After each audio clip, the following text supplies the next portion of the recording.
Welcome to the 202nd episode of the So Video Games podcast, where we talk about any game at all, including new stuff, old stuff, and anything in between. If we are playing it, we'll be talking about it. Today we are recording on October 24th, 2020.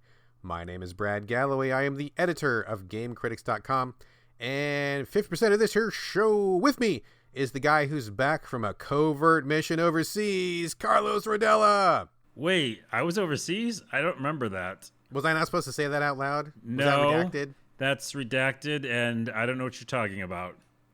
Complete denial. Plausible denial. Yeah, I was at a non-disclosed location, and doing nothing. Doing nothing there, and I had a lot of, weird life events while I was there. Were you protecting democracy overseas, Carlos? Yes.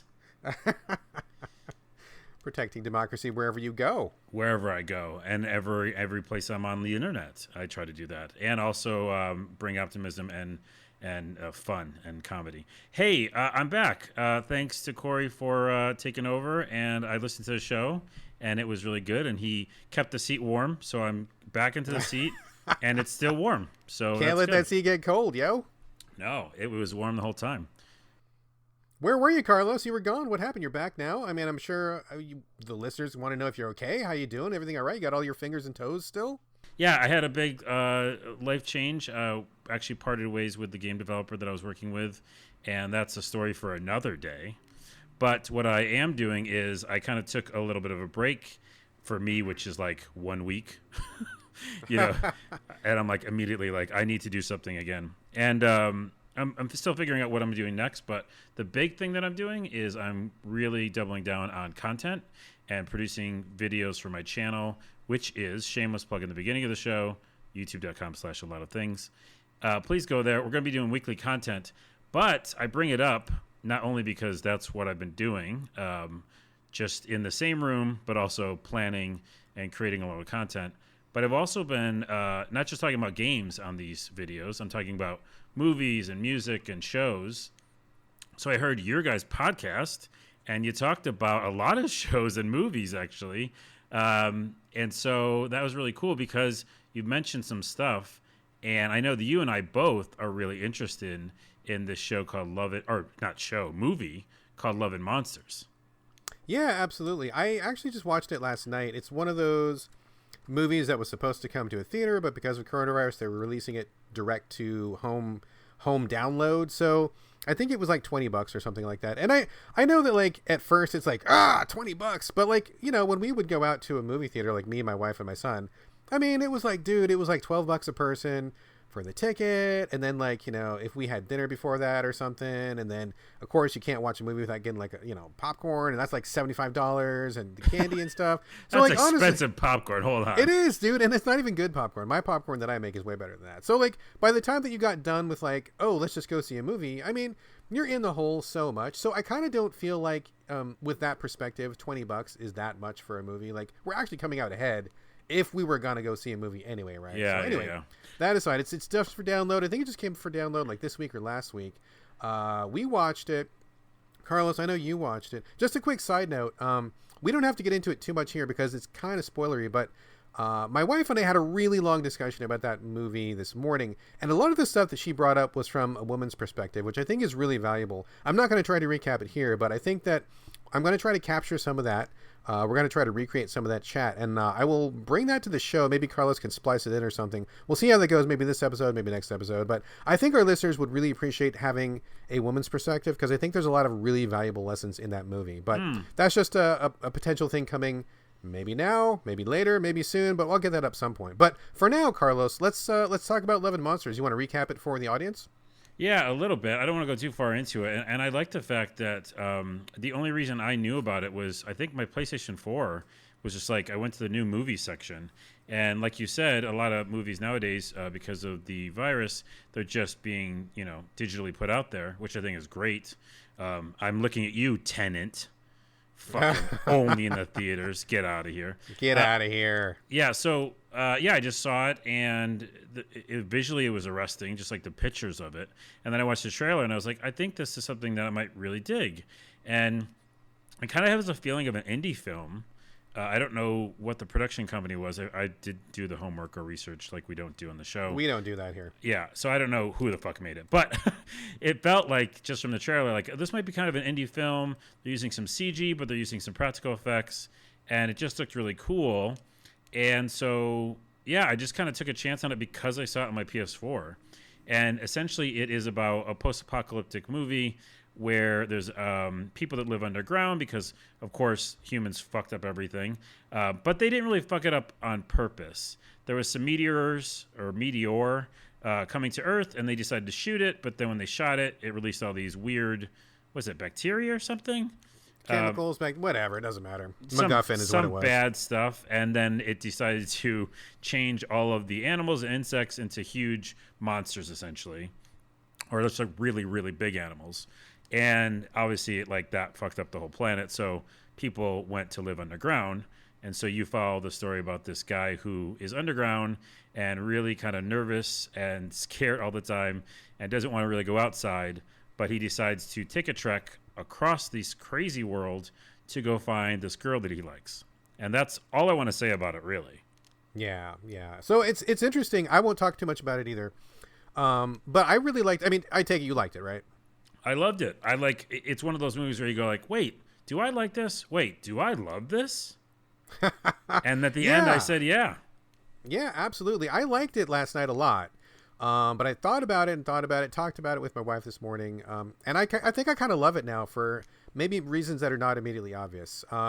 It is a great apocalyptic movie, post-apocalyptic, and I like it. I mean, on the surface, because it's really bright and colorful and green, it kind of shows like a reclaimed Earth. And the other thing I really liked is like there's a really strong positive vibe in this movie. Like a lot of post-apoc movies tend to be like, you know, everybody's killing everybody, you can't trust anybody, everybody's fighting for the last can of beans, and you get backstabbed. You know, it's just grim. What? Why'd you say? They're eating squirrels, you know. Yeah, they are eating squirrels. Yeah. You know, it's just really grim. But this is a movie where there was like people were getting along, like people were working together. This guy had kind of a found family in his shelter that he was living underground with, and like there was like a really strong positive vibe. And the bad stuff that happens in the movie isn't even really as bad as it could have been. Like you're not getting that level of like Walking Dead nihilism where like it's just like gut wrenching. Like it's none of that stuff. Like it's actually kind of an uplifting movie in certain ways, and it's really about this guy, like you said, he's kind of a scaredy cat. Just kind of finding himself and kind of getting in touch with who he is, and also in how he relates to other people. I'm not going to say any more about it, but like I think the relationship that they talk about in that movie is just really, really well done, and the perfect thing for our times. You know, now that I think about it, I will get the wife to talk about it tonight. Maybe, Carlos, if I can convince you to put that clip at the end of this episode, I think that'd be a good time for people to listen to it. Yeah. I think that we'll probably get into spoiler territory in that, but I think this movie is a perfect movie for who we are as a culture, who we are as a people here in 2020. There's aspects that touch on coronavirus. There's aspects that touch on consent and what we think about male-female relationships. There's aspects about, you know, being confident in yourself. I mean, it touches on so many things, but it's also cool monsters, cool action, cool adventure. It's just a really, really well done movie. Yeah, and I do like the like you said, the adventure of it. Like this, you're following this guy who, like you said, is learning about himself. He's learning about, and I don't want to spoil it because I know exactly what you're talking about and what you'll talk about in this separate segment. He's learning about his relationship with this girl that he likes, which is really, really interesting. And he's also, you know, at some point he meets a robot. That's not a spoiler, really. They show robots. It was like in the trailer, I think. Yeah, they showed the trailer, I believe. And like I love that moment. It was really, really cool and special. And like you said, so much of it is actually skewed positive, where there's all this danger around, but it's not like you said, not going into Walking Dead territory. People aren't getting their faces ripped off. It's not dark. It's not gross. It's not heavy. Which ironically, one of the guys from Walking Dead is in this. Oh, I know that is true. That's right. I forgot what his name is, but I don't know what it is. Michael Rooker. Michael Rooker, yeah. And his role's perfect, and I think it's a great adventure. It felt like Indiana Jones or something where you're following this journey. Yeah, for sure. And you just love it. And like there's some comedy, there's some like heartfelt moments, and then again, I don't want to say any more about it, but I bring it up just because like you guys talked about it on this show, which is a gaming podcast. I love everything. Like I love all entertainment. So on my channel, I'm really going to be focusing on doing that, a lot more of that, like talking about all the different things, a lot of things. Yeah. That I really am into. And so I think that gives me another ability to talk about different types of media because, we talk about every single video game. Oh, yeah, for sure. But well, we can talk about whatever. We're pretty loosey-goosey here. I know we stay pretty games-focused, but every once in a while, giving a shout-out to something is really good. Love and Monsters we just talked about. I'm going to give another shout-out right now to something else, just really quickly. I know that right now it is October 24th. We still have another week or whatever it is until Halloween. So if you're in the mood for something spooky, I've been watching Bite-Sized Halloween. It's on Hulu. It's also on YouTube. They had some kind of a film contest where they had people make scary horror movies that were like 5 minutes or less, and most of them are like literally 2 minutes, and you can watch the whole thing. I think there's 22 different episodes. The longest one I think is 5 minutes, and most of them are like a minute or 2 minutes, and they've been really good. I think out of the entire batch of like 22 movies, I think only one was like meh, but like all the rest of them were pretty good. So shout out to Bite Size Halloween in case you want to, you want something spooky but you don't have a lot of time, you don't want to invest 90 minutes or 2 hours, you want to invest 2 minutes, they got you covered. Bite-sized Halloween. That's cool. And I didn't know about that, which is maybe something for my show. Who knows? But I don't know. Add it to your lot of things. One more thing. That's your second show. One more thing that comes after a lot of things. Additional things. By the way, also Hubie Halloween. It's just a fun ride. If you like Adam Sandler, if you like Billy Madison. Wait. What'd you say? Hubie Halloween. Wait. What are you saying? I don't understand what you're saying. Hubie, I did my Invisalign. No, I don't even know what you're talking about. This is another Halloween thing. It's on Netflix. It's called Hubie Halloween. It's Adam Sandler's film. Is that the guy's name? Is that what you're saying? Yeah, Hubie? You don't know about this? No, I don't have no idea what you're talking about. Oh my goodness, it's like all over every advertisement. Hubie, Hubie. Oh, okay. I was like, I didn't even know what word you were saying. I was like, what? Okay, I got you. It's the Invisalign. I think it. I don't think it is even. No, I think it's just I had no idea what you're talking about. Okay, well, anyways, that's on me. That's a fun, relaxing romp. If you want something for the family, you just want to watch. Well, at times it gets a little ridiculous with, projectile vomiting, but in general, yeah, it's like a Billy Madison, and it actually has a good message at the end. And I had a fun time with it. It's good for Halloween. And that's on Netflix? It's on Netflix, yeah, right now. And you said Adam Sandler? Adam Sandler. It's basically Billy Madison, but with Halloween stuff. All right. Hard pass for me. Hard pass. I thought so. Yeah. I can't stand Adam Sandler. Okay. No. Poison. But now that we're in this segment, and we're going to go right to video games after this, but because we already went down this mini rabbit hole, Good Lord Bird, I'll be mentioning this on my channel as well, but Good Lord Bird is incredible. It's Ethan Hawke as John Brown. It's from history. It's an eccentric character. Is this a TV show or a movie? It's a TV show. It's on Showtime. He was an abolitionist. It's really heartfully and dark, but is this beautiful. Real? Is this like real based or on real? Based on real stuff. Okay. Yeah, John Brown. He was an abolitionist back in the slave days, and it's really really incredible. I can't wait for a new episode each week.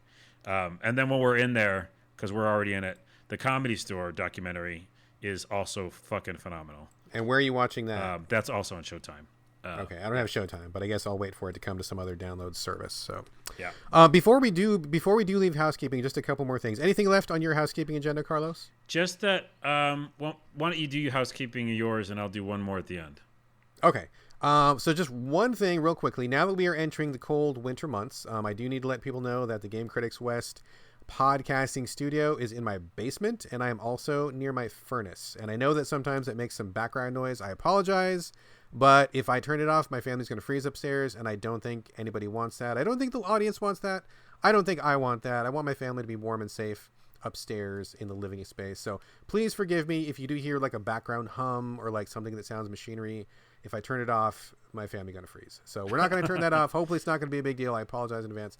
One other thing, just to kind of get serious for a second. So on our 200th episode, we asked our listeners to send us emails, letters. We wanted to kind of see who is listening to us, who's getting in touch, who our audience is.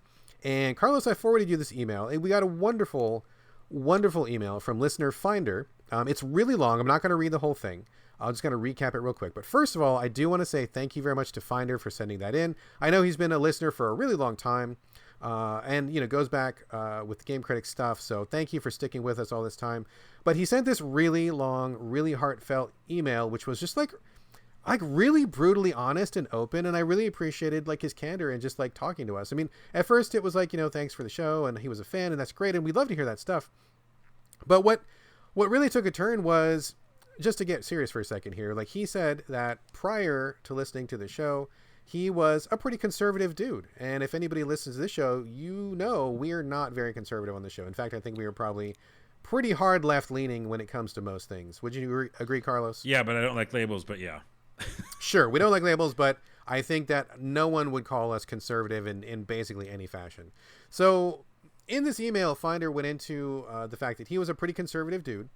And after listening to the Game Critics podcast and some other experiences he had on the show, and then specifically when he was listening to Videogames when it was me and Corey, he kind of opened up his perspective and started seeing people who were gay as maybe okay, like maybe that was an okay way to be, which was a real direct challenge to his conservative upbringing. So the fact that he was listening to me and Corey, and that, me being straight, Corey being gay, we having a regular old podcasty bro, video gamey chat convo, and gayness not even being a part of it, not even really being a factor, just that we're two guys relating to each other, that kind of, showed him that maybe it's okay that people can be gay. And he kind of came around. So I guess now, if memory serves, he is no longer a conservative dude. Maybe he's a little bit more on the left, and he is broadened his horizons a little bit. And I got to be honest with you, man, when I got to the end of the email Finder, I almost shed a tear, dude. In fact, I may have shed a tear or two, because it was really powerful, man. I really appreciate you sharing that with us. And I got to say, hearing that kind of thing from you and from other people who have sent us emails over the years, just knowing that there's somebody out there who gets any kind of value at all about the stuff that we record every week is like amazing. Just knowing that doing this show touched you, touched other people, and has brought even one iota of goodness to the planet, has made this world even a better place, even in the smallest margins. I mean, that to me is like phenomenal. It makes it feel like it's all worthwhile. So thank you, Finder, so much for sharing that email. I really, really appreciated it. I shared it with my wife. She thought it was amazing. Corey read it. He thought it was amazing. Carlos, I sent it to you. I'm sure you read it. Yeah. I mean, what a fantastic comment. So thank you very much, Finder, for sending that email in. And thank you for sharing your story. Could not appreciate it more. And if other folks are out there, please send in your stories. I want to hear your stories. I want to get to know who is listening to us. You get to hear us every week, and that's what we're here for. But I would love to hear more about you. I mean, if you want to send us your emails, your comments, your questions, anything, hit us up and just tell us who you are. Yeah, I love the email. Thanks again for sending it. I read it when it was forwarded to me. Super cool. I definitely want to, just like you, hear from people who are listening to us. I will echo what you said. Any single response at all for things that we're putting out there in the world. If we affected you in any way, that's amazing. And that's what I live for. Like, that's literally my mission in life, is to bring optimism and comedy and creativity and just weirdness to the world, and hope that I can help other people feel, more comfortable, excited about who they are, not as scared about the world, because we can all, get along. Like you said, with his email and just other people in general, maybe, I think a lot of things that I've worked on, I've tried to bring that openness. And I think when you do that in a really strong, honest way, people let their guard down. And they also go, oh, these preconceived notions I had about the world and the way people are and the way gay people are and straight people and trans and all that stuff, it just dissipates, because all you need to do is talk with someone for a while, or have them listen to you talk for a while, and then the perceptions, change. So literally that's my mission in life, and to be part of that in any way here on this podcast is super special. So keep sending us those messages. Please do. Please do. Carlos, are you familiar with Dan Savage at all? Yeah. Yeah, okay. So I listen to Dan. I mean, I used to listen to him all the time when I had more time. I haven't listened lately, but, Dan Savage is a gay political activist, columnist, does a sex advice column, does a podcast. And one of the things that Dan talks about, he always talks about the campfire rule. Do you know the campfire rule? I don't think I do know the campfire rule. He didn't come up with this himself. I think it's stolen from the Boy Scouts or somewhere. I don't know where he got it from, but basically he applies it to relationships, but I think it also applies to this podcast. And I think it probably applies to you and me both. The campfire rule is basically when you get into something, whether it's a situation, whether it's a relationship, whether it's a friendship, whatever it is, you want to leave it better than you found it. Like the idea being, if you go to a campsite, you don't leave trash all over the place. You don't, mess the place up and leave it and it's gross. Like you go to a place, you take care of the woods, you respect the woods, you respect the animals.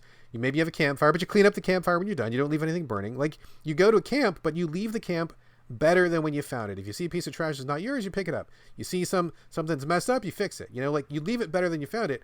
And I kind of like apply that to just me in general. I bet you probably do too, Carlos, even if you haven't heard of the campfire rule. But like if we can do this podcast and leave like the world even one notch better than we found it, I say our work is done. Yeah, and that's exactly, not to like go back to it, but that's exactly why I want to focus on that for a little while at least, if not maybe for a very long time, with the other stuff that I do outside of the podcast. I want to keep creating content that is honest, that is that can reach across the aisle, and like basically say, hey, we're all the same.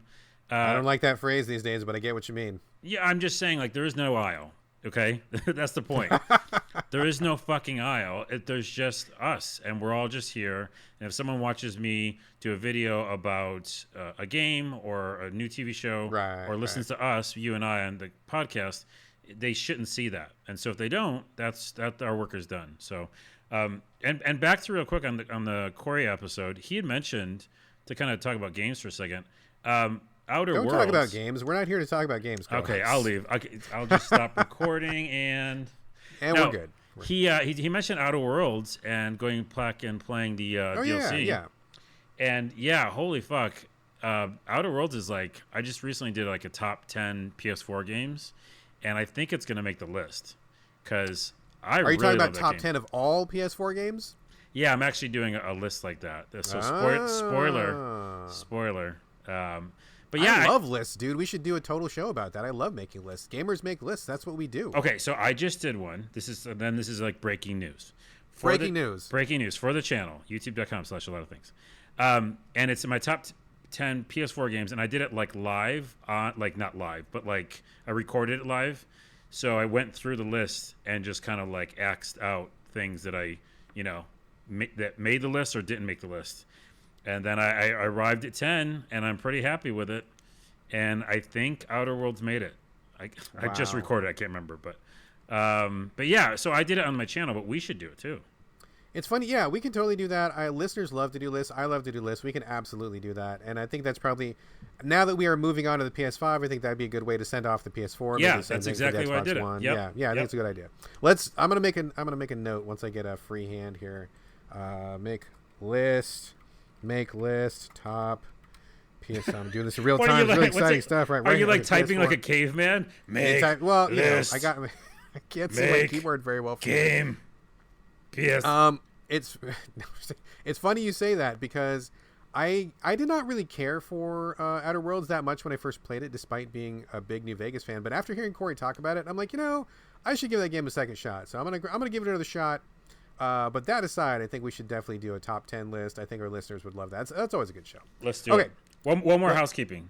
One more housekeeping. And then we'll really talk about games because we have like 18. We got like so many fucking games at least 18 games.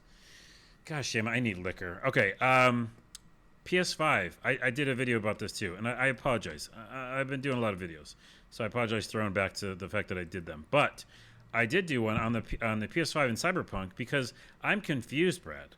I don't know if I have a PS5. I pre-ordered one, right? Yeah.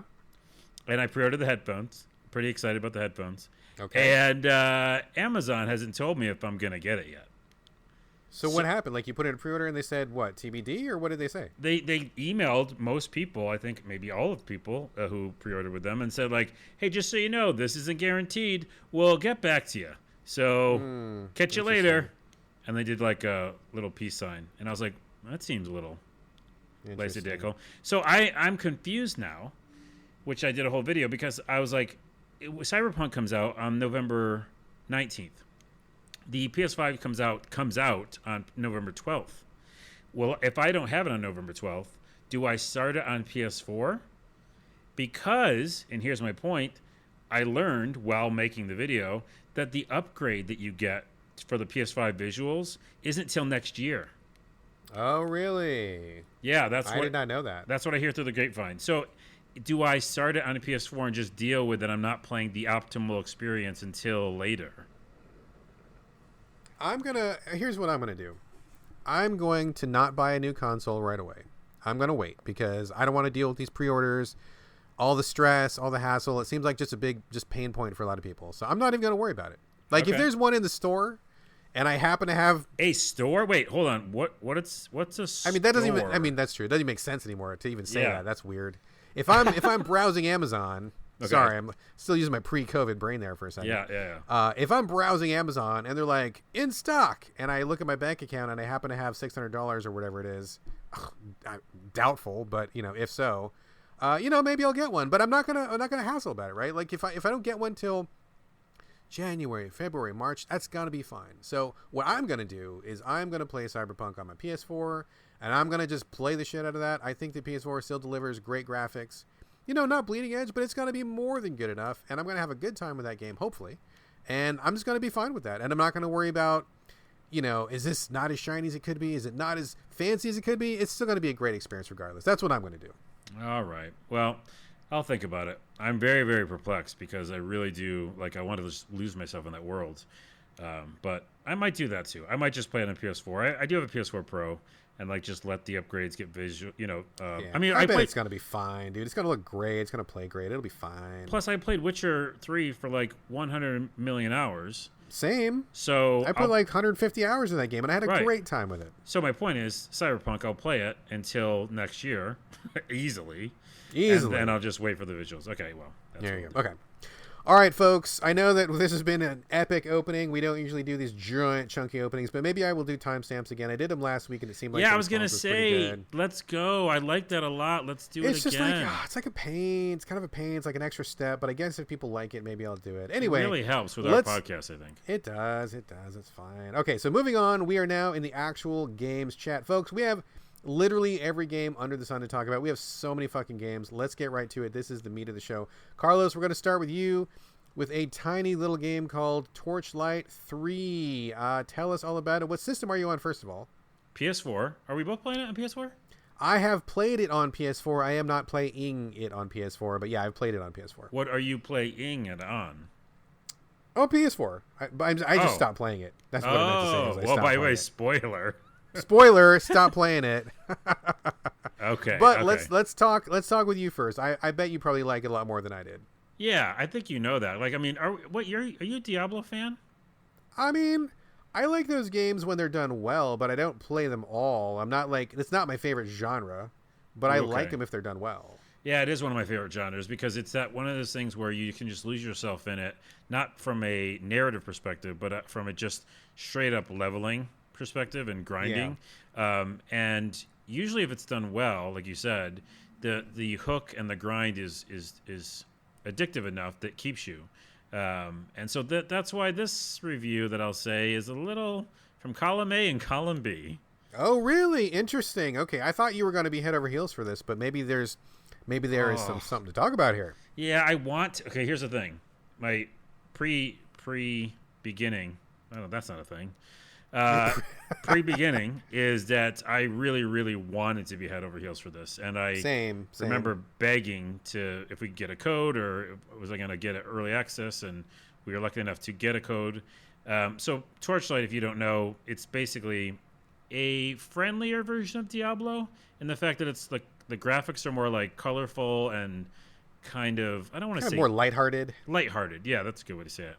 And it is an action RPG. You're looking downward, so Diablo type camera, and you have pets. You've always had pets in Torchlight, so that's the part that's pretty fun and whimsical, where the pets can carry items for you, and then when you get overloaded with items, they can go back to town and sell them. I love that mechanic. So in general, it's super addictive. I think I played both first two games on my computer, PC. Yeah. And it works really well with the mouse. It's like a point-and-click fest. And you can just, go and kill a million monsters, and you feel good about yourself, get a bunch of inventory, throw it onto your pet. The pet takes it back to town, and then you're just leveling up. And it's really fun. So,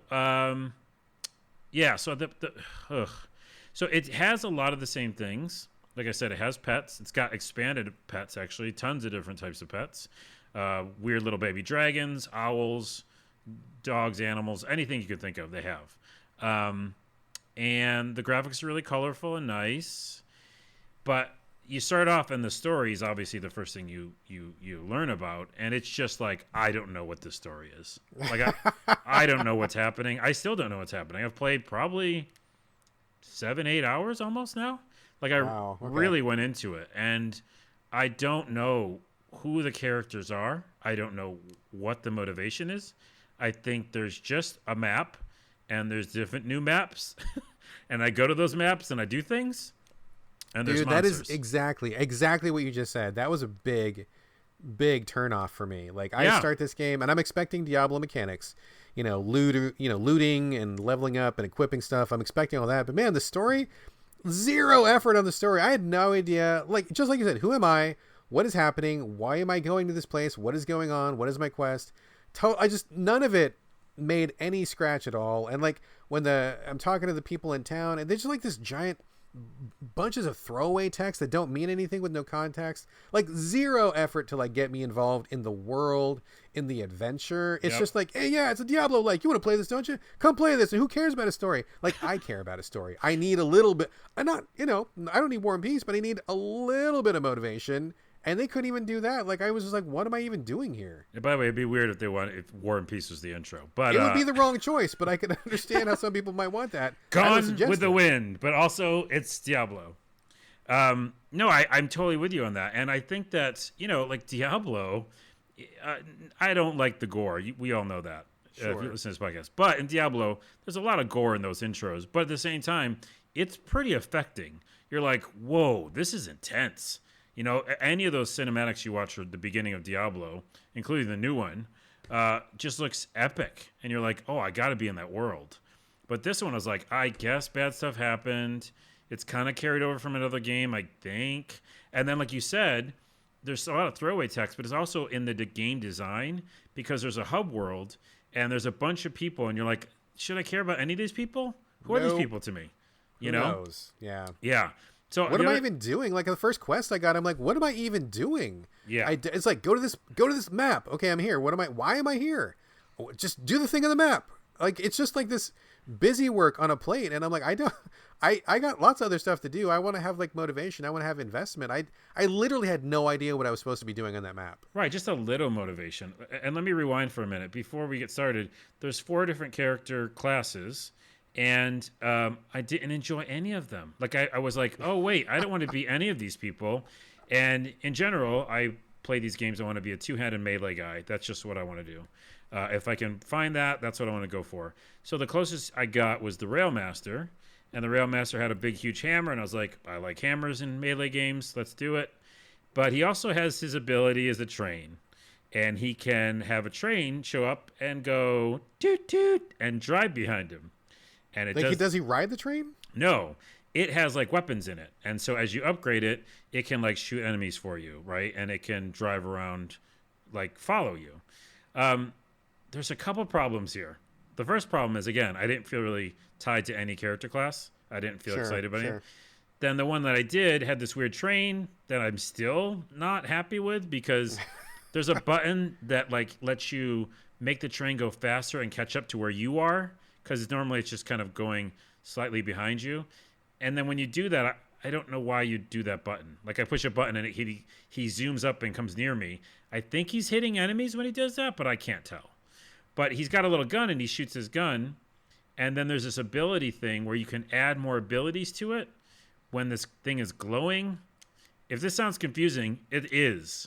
And so I don't know ever even what my little train's doing. I really don't understand what I'm doing with it. And it doesn't, I mean, basically I can like take my upgraded super sword and just fucking wipe out everybody before he even shows up. Like he's shooting things in the distance, but maybe way down the road, like I can level him up so he's like totally destroying. I'm sure, yeah. Yeah, but right now, I'm pretty far into the game. I've like spent at least 7 hours probably. Like maybe you're not investing in the right thing, because that was one of my problems too, right? So you get 4 character classes. I tried 3. I did not try the Railmaster. I settled on there's a robot that you can be. Yeah. Because he had like a chain gun in his chest. I'm like, okay, well, I'll just go with this. It seems kind of fun. But like, you just get hit in the face with like a lot of menus, a lot of like skill trees, a lot of like things to equip. And I know what these things are in general just because I play games and I've been around for a long time. So I got a base familiarity. But like, it just seems like, hey, we made all this stuff. Get all this stuff in here. Look at all these menus. Go in these menus and do the stuff. And I want to be like walked into the game a little bit more. Like, introduce me to your world.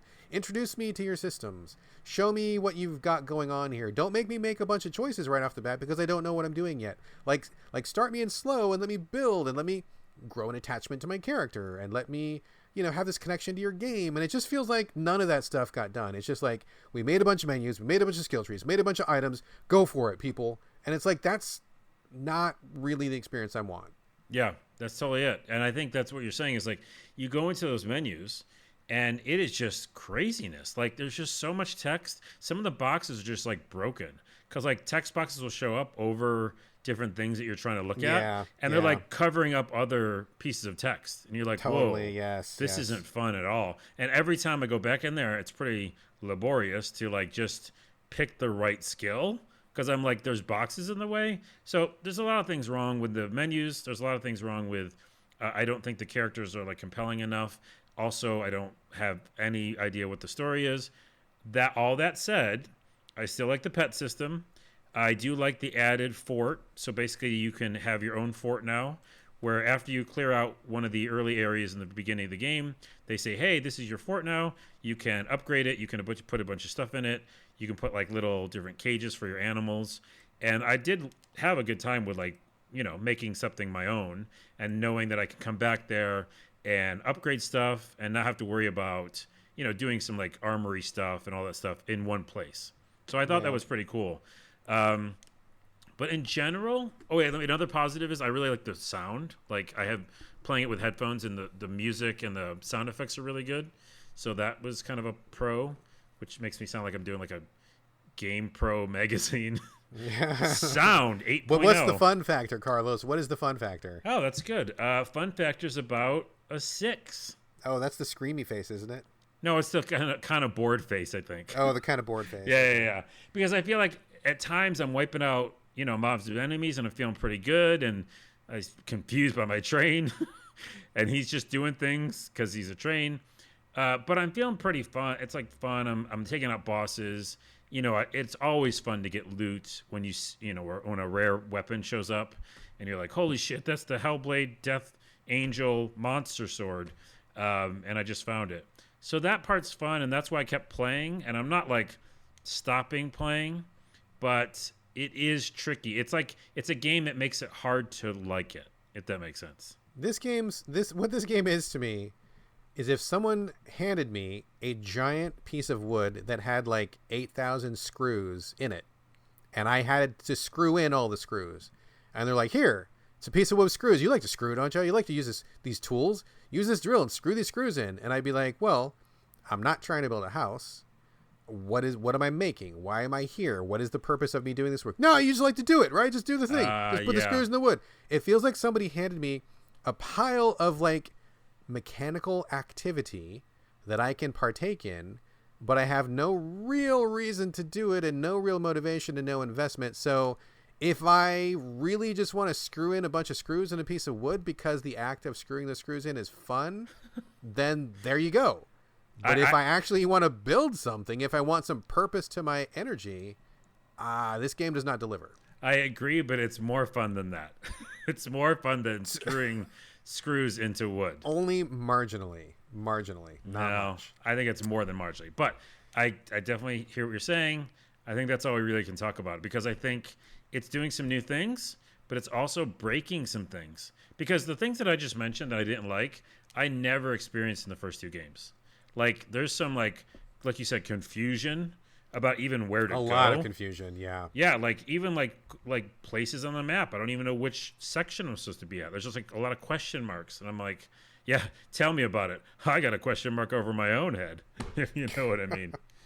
All right. Wah, wah. That pretty much sums like the Torchlight 3 experience. Not a great one. I maybe put in maybe like 90 minutes and I'm like, I'm good. I bowed out of that. But are you going to keep putting time into it? I am here and there because I definitely, there's a place where you want, especially I do, want that type of a game.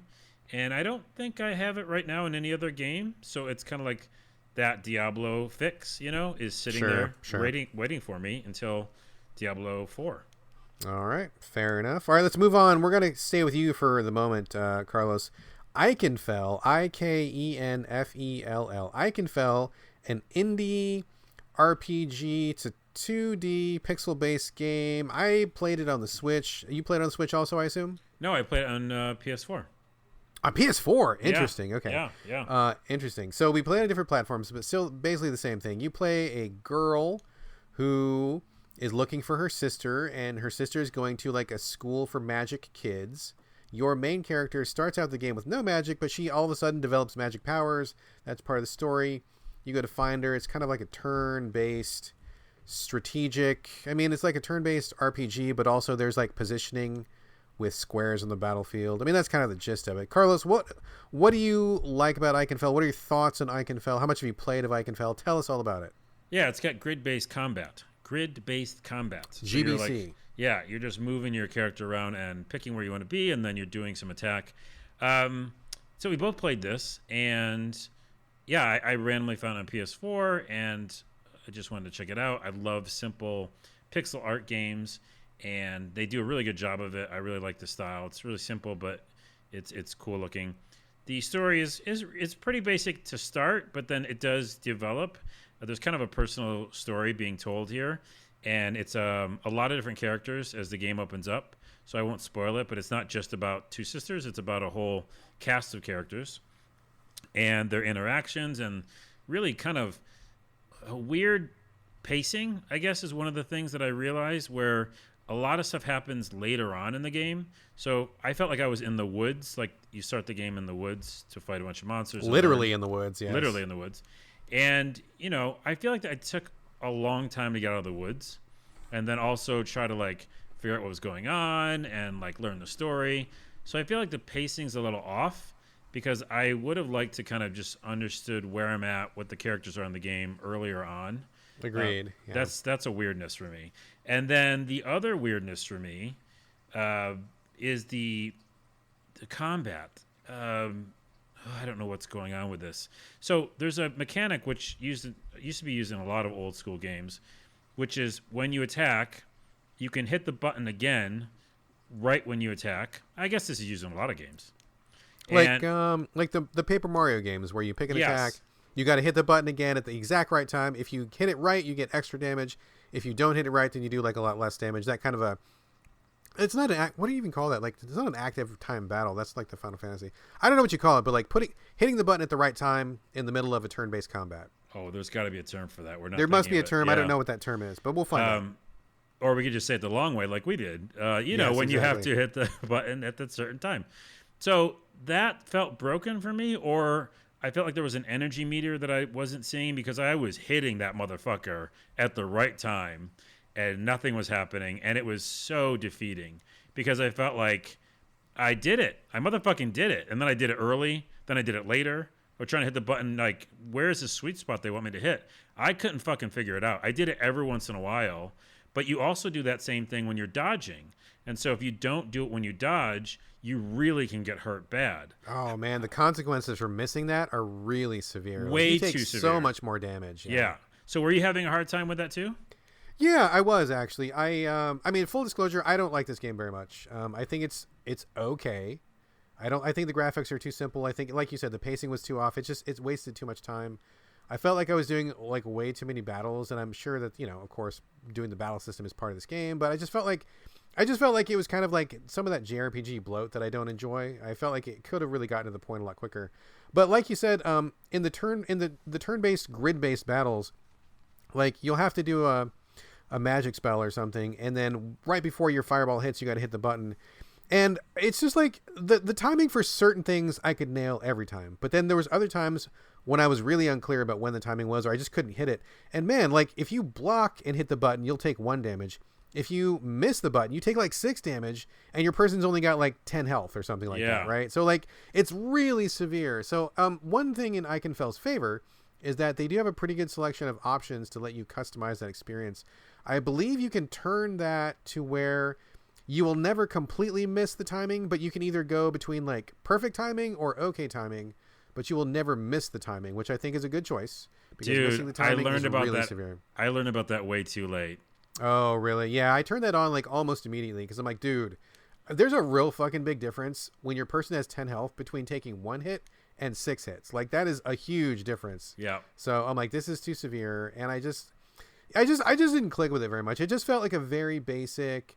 This would have been like amazing, like I don't know, 15 years ago or something. And right now it just kind of feels like, okay, like it's a JRPG, it's turn-based, it's grid-based, whatever. I mean, I think I didn't get this far, to be perfectly honest with you, but I've heard some people say that there are some gay characters and they're very out, and that is maybe one reason why people like it so much is because they portray queer people in a positive light. That's great if that's true. I didn't get that far, but I'm all for that. But that's not enough for me. Like I need to actually enjoy the game I'm playing, and it just kind of felt kind of basic, and I just wasn't really that interested in it. Yeah, I think the biggest problem here is what you were talking about. Is I think I'm just getting into that stuff now, where all the characters and all the interactions between this world that they are building, and maybe messages they want to talk about with gay characters, etc. It's just way too long to get there. Oh yeah, dude, absolutely. So way too long. They probably could patch that maybe in some way, but like if you could just get to the part where like you're actually introduced to all these people and all this kind of interaction happens, I think that'd be better. Also, there is actually another option I learned about where you can like make it like you can just win the battle. Like if you're like, oh yeah, I saw that button. Just push a button and you win the battle, which is like, I mean, that's cool. Like I didn't play with that option, but I think that's awesome for people who maybe just don't want to mess with the combat, which I totally understand, or people maybe who have some kind of disability, or maybe they just don't want to engage with it in that way. I think just giving the option is awesome. I didn't do it. I didn't use it, but I think it's great that it's there. I didn't use it either. I just learned about it. But yeah, I don't know. Like you said, it's like it almost reminds me of Torchlight in a way, where there's like a bunch of good things. I think there's a bunch of really interesting things, and I think they're probably saying more if I can like stomach getting through some of the combat or using instant win to read it, because I kind of want to see what they're saying and how that thing could end. But also the other thing I did like is you save when you're in the woods, you save at the cat. Yeah, you pet a cat to save. That's the best. That's probably another big reason why people like it. People love any animal related content these days. Oh, come on, cats. I mean, you save the game at a cat. Oh, and it like meows. It's really awesome. Anyways, yeah, it's kind of a mixed bag for both those reviews. Yeah. I bowed out. I'm not going to put any more time into either one, Torchlight 3 or Ikenfell. But we have so many other games to talk about. I'm going to take over for a minute here. First up for me, G.I. Joe Operation Blackout. Oh, shit. You played this? I did play this. So I'm definitely more of a Transformers fan, but I also have a great affection for G.I. Joe from back in the day. But there's a lot of people out there who also love G.I. Joe. So this is a licensed game based on the toy line. It seems like it's not the classic stuff. It's like the updated toy line, or maybe they're basing it on the comics. I don't know exactly what version of G.I. Joe they're basing this on, because Cobra Commander looked different and the voices were not quite right. So I don't know what they're basing this on, but basically G.I. Joe. I'm like, yes, I would love to play some G.I. Joe. I would love to shoot some Cobra guys. I would like to drive cool vehicles and do army missions. So I jumped into this third person, kind of a run and gun game. And I got to say, I really dislike it a lot. It's kind of hot garbage. Controls for a shooter have to be at least serviceable. And I felt like the controls for this game were real bad. I was constantly going back into the menu to adjust like the sensitivity of the sticks, because like it never felt good. I was either turning way too slow, or I was like way overcorrecting and like overshooting my target, and I just couldn't get into a zone where I felt like the controls were natural. So that was really terrible. Graphics are okay. They're kind of low rent. They don't look as sharp as they could. I mean, you could recognize Duke and Cobra Commander and Destro and those guys, but it didn't look awesome. Like, it didn't look great. I was playing this on PS4, by the way, in case I didn't mention that. And the missions that I played I think 2 missions, and they just took forever. They were so long. Like, I would be playing them, shooting Cobra guys, and then shooting some more Cobra guys, and then shooting some more Cobra guys, and then shooting some more. I'm like, okay, like I get it, and I get that's what this game is about, but can we maybe spice this up a little bit? Can we have some variety? It just felt really just not fun to play, like really like a slog, and it wasn't comfortable to control. It didn't even look that great. So Can I ask you a question? Yeah, absolutely. In my opinion, when you just said G.I. Joe, and I remember it was a game, and I was like, Yeah. oh my goodness, this is a game, really? To me, with your description you said, and also what I just thought it would be, it just sounds like it's probably a reskin of like a game that they were already making. Does it feel like that, basic? Like it could be any game, right? It could be any game. It literally could be any generic third-person shooter. There's nothing really about it that screams G.I. Joe. Although, I'm not a developer. I don't know how exactly you would do that. But for example, like in one part you play Cobra Commander, and he has like this special ability where he shoots venom across the ground. And I'm like, okay, but Cobra Commander like never did that in the comics or in the cartoon. Yeah. He was like not actually a snake except for that one episode. But in general, 99% of the time, he was just like a dude in a mask. So why is he shooting venom? And what's going on? And like Duke, the leader of G.I. Joe, like throws this weird like disco grenade where it just like explodes like 15 times. And I'm like, well, that's not from the toy line. That's not from the show. I get that they can't make it exactly like the toys and stuff, but it, like you said, this could have easily been like any generic third person shooter, and it didn't even feel that great. It felt like perhaps a PS2 game or a PS3 game.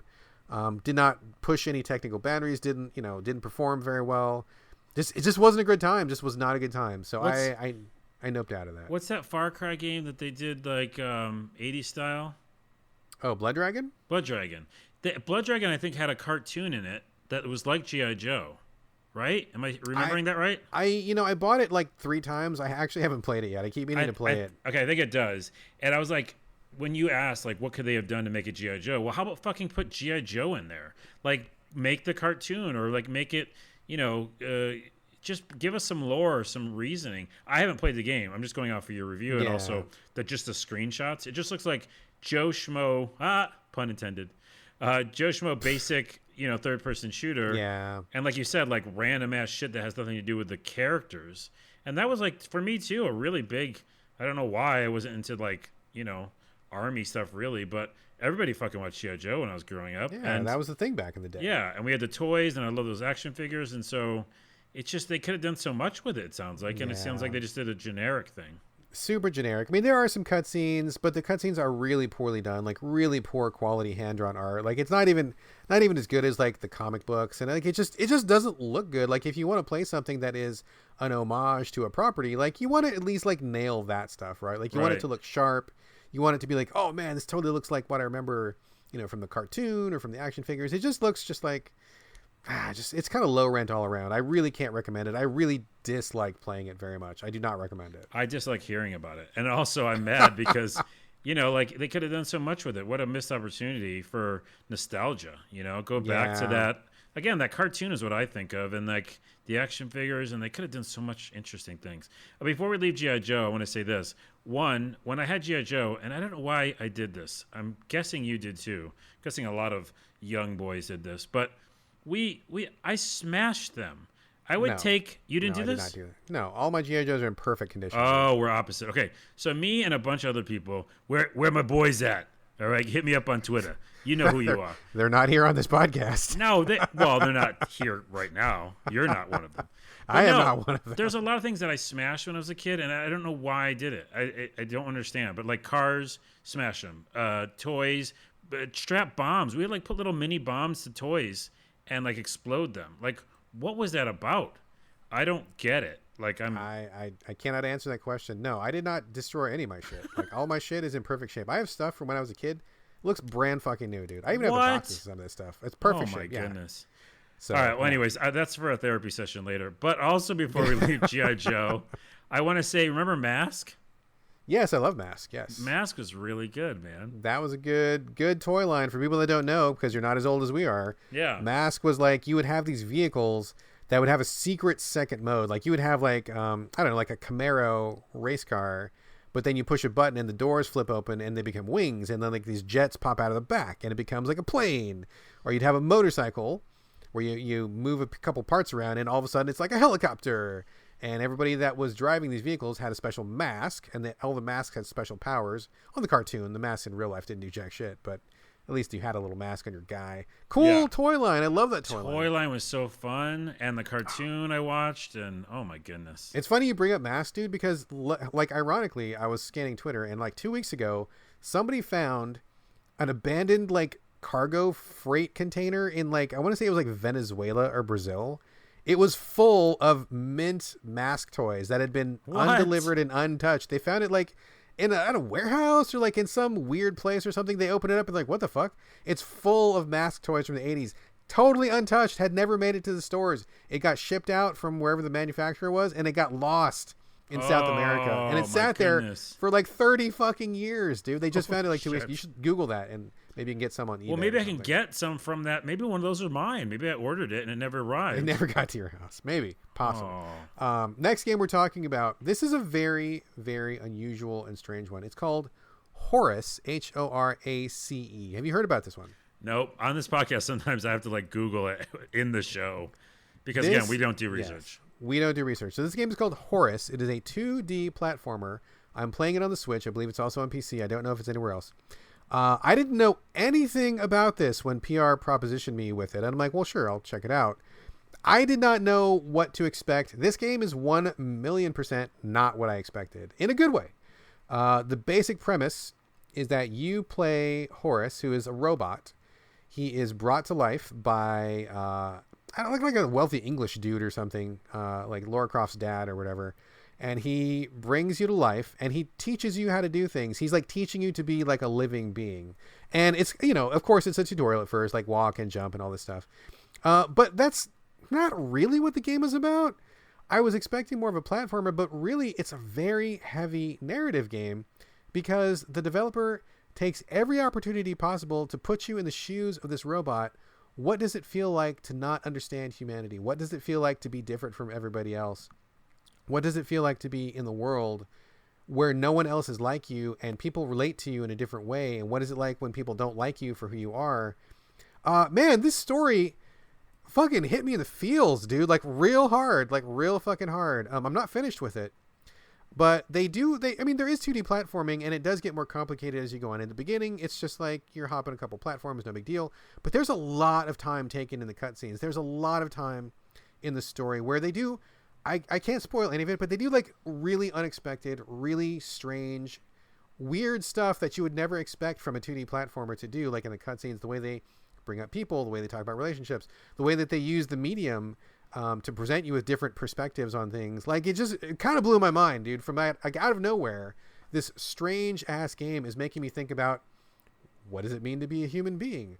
What does it mean to be lonely? Like, what does it mean to love another person? I'm like, what is going on? Like, is making me feel things, and I'm like crying and I'm upset, and it's like, it's really strange. This is so fucking up my alley. It's ridiculous. Dude, you would love this game. You would love this game. I totally recommend this game to you 100%. I'm adding it to my wish list right now. Add it to your wish list. Play this game.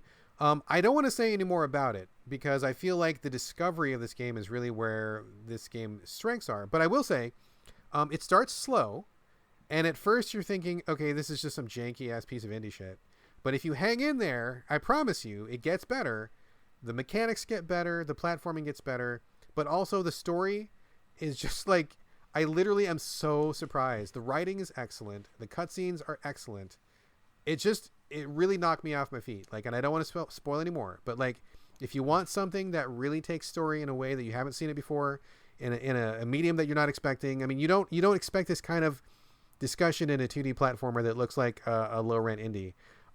Props to these developers, man. They got me. They got me by real surprise, and I feel like it's been a long time since I felt as emotionally involved in a game as I have with this one. So, holy crap! Sorry, Horace, I was like, yes, looking at some of the pictures, and I just had to exclaim. Yeah, some of that stuff is crazy, but this is Horace, Horace. I'm playing it on the Switch. I'm sure it's also on PC. I don't know if it's anywhere else, but man, what a strange, unexpected, bizarre, pleasant, wonderful little game. I really hope this is on PS4 because I'd love to play it on my TV. This is not a spoiler because, and I know now that I'm looking at some of the images, that's why I exclaimed. I know why you didn't want to spoil it. There's a lot of fun stuff they do with the game. Some of those changes and weirdness is in the Steam page. So if you don't want to be spoiled, actually don't look at some of the screenshots. That's exactly why I exclaimed. But I would be great if it's on the PlayStation. I don't think it's there yet. This looks really cool. And also in the description, it says a profound story of a small robot learning life, the universe, and Douglas Adams. Douglas Adams is my favorite. Hitchhiker's Guide to the Galaxy. Very much. A lot of those notes, a lot of those. It's very existential. It's very about humanity. It's very about like just, thought and love and like identity. Like you would never expect any of this shit. It feels dumb that I'm saying this about this game, but like that is totally what it is. Like that is its strength. It is not actually a 2D platformer. It is a narrative game that gets you to question the nature of humanity, and it just happens to have some 2D platforming in it, which is weird. Go for it. I love this game. It's great. It's great. Oh, by the way, the developers are literally two guys, Paul Hellman, Sean Scapelhorn, and 505 put it out. So there's their shout out. There you go. That is Horace playing on Switch. It's great on Switch, by the way. It's wonderful on Switch. Carlos, back to you, sir. Let's talk about a little game called Cloupunk. This one was a long time coming. I heard about it for quite a while. I don't know if it got held up in development or what happened, but it finally arrived. I've played it, but I'm going to let you take the lead on this one. Tell us all about Cloupunk.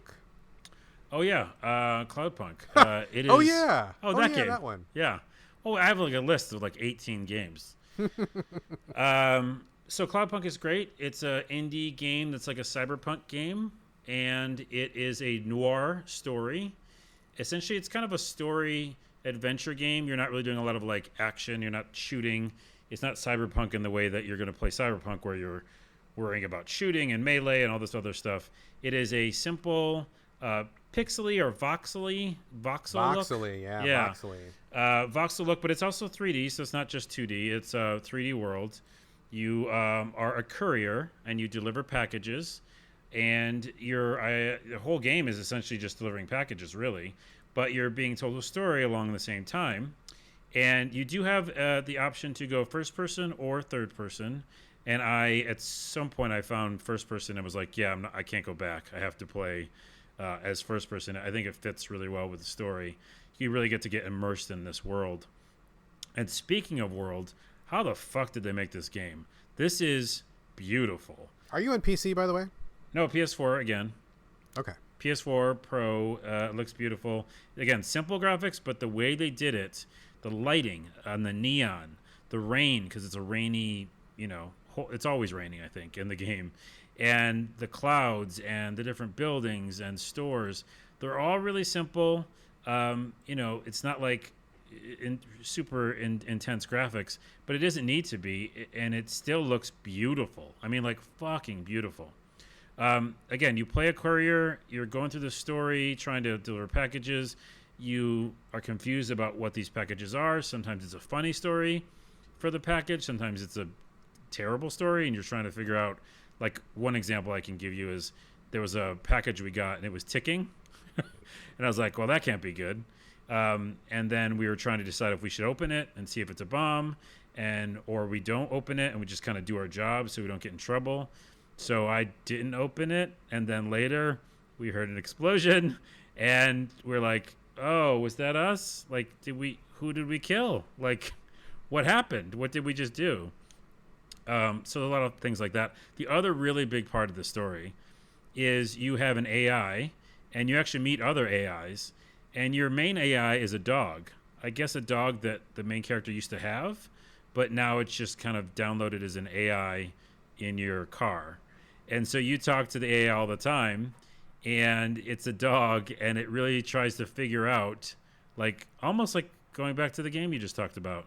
The dog AI is trying to figure out what we're doing and what it means to be human, and, which people are good and which people are bad. And he's funny because he doesn't really mean to be, but the things he says are ridiculous. At some point, there was another package that was also an AI, and so they started talking to each other. This game is great. It's so simple and fun and relaxing, and it's a perfect segue for Cyberpunk that's coming out 2077, because it is that type of world, but it is none of the action or Twitch shooting or none of that stuff. It's just kind of living in a cyberpunk world, and you're this little courier, and that's kind of it. And also, what's really fascinating is that when you get into your vehicle to go get a package or deliver a package, it's, third person. You look at your vehicle, and you actually have verticality, which means you're driving in that, Back to the Future 2.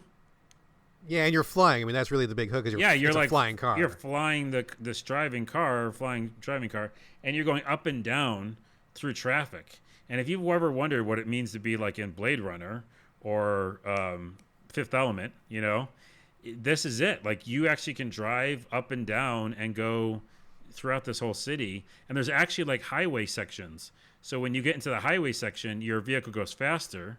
And then you're kind of like, it's like, guarded off as this is the part that's the highway. But you can even go up and down in that. So it's just really fun to drive around this world.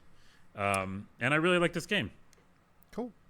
I am going to be the complete opposite. And I thought this game was incredibly boring. And I really didn't like it. As far as graphics go, I think the graphic style is strong. Like, it's dark. There's neon. It's got the Blade Runner thing going. That's cool. But I think the performance, I played on a regular PS4, not a PS4 Pro. I thought the performance was pretty miserable. I got a lot of frame rate problems. The pop-in was really bad. The draw distance was really bad.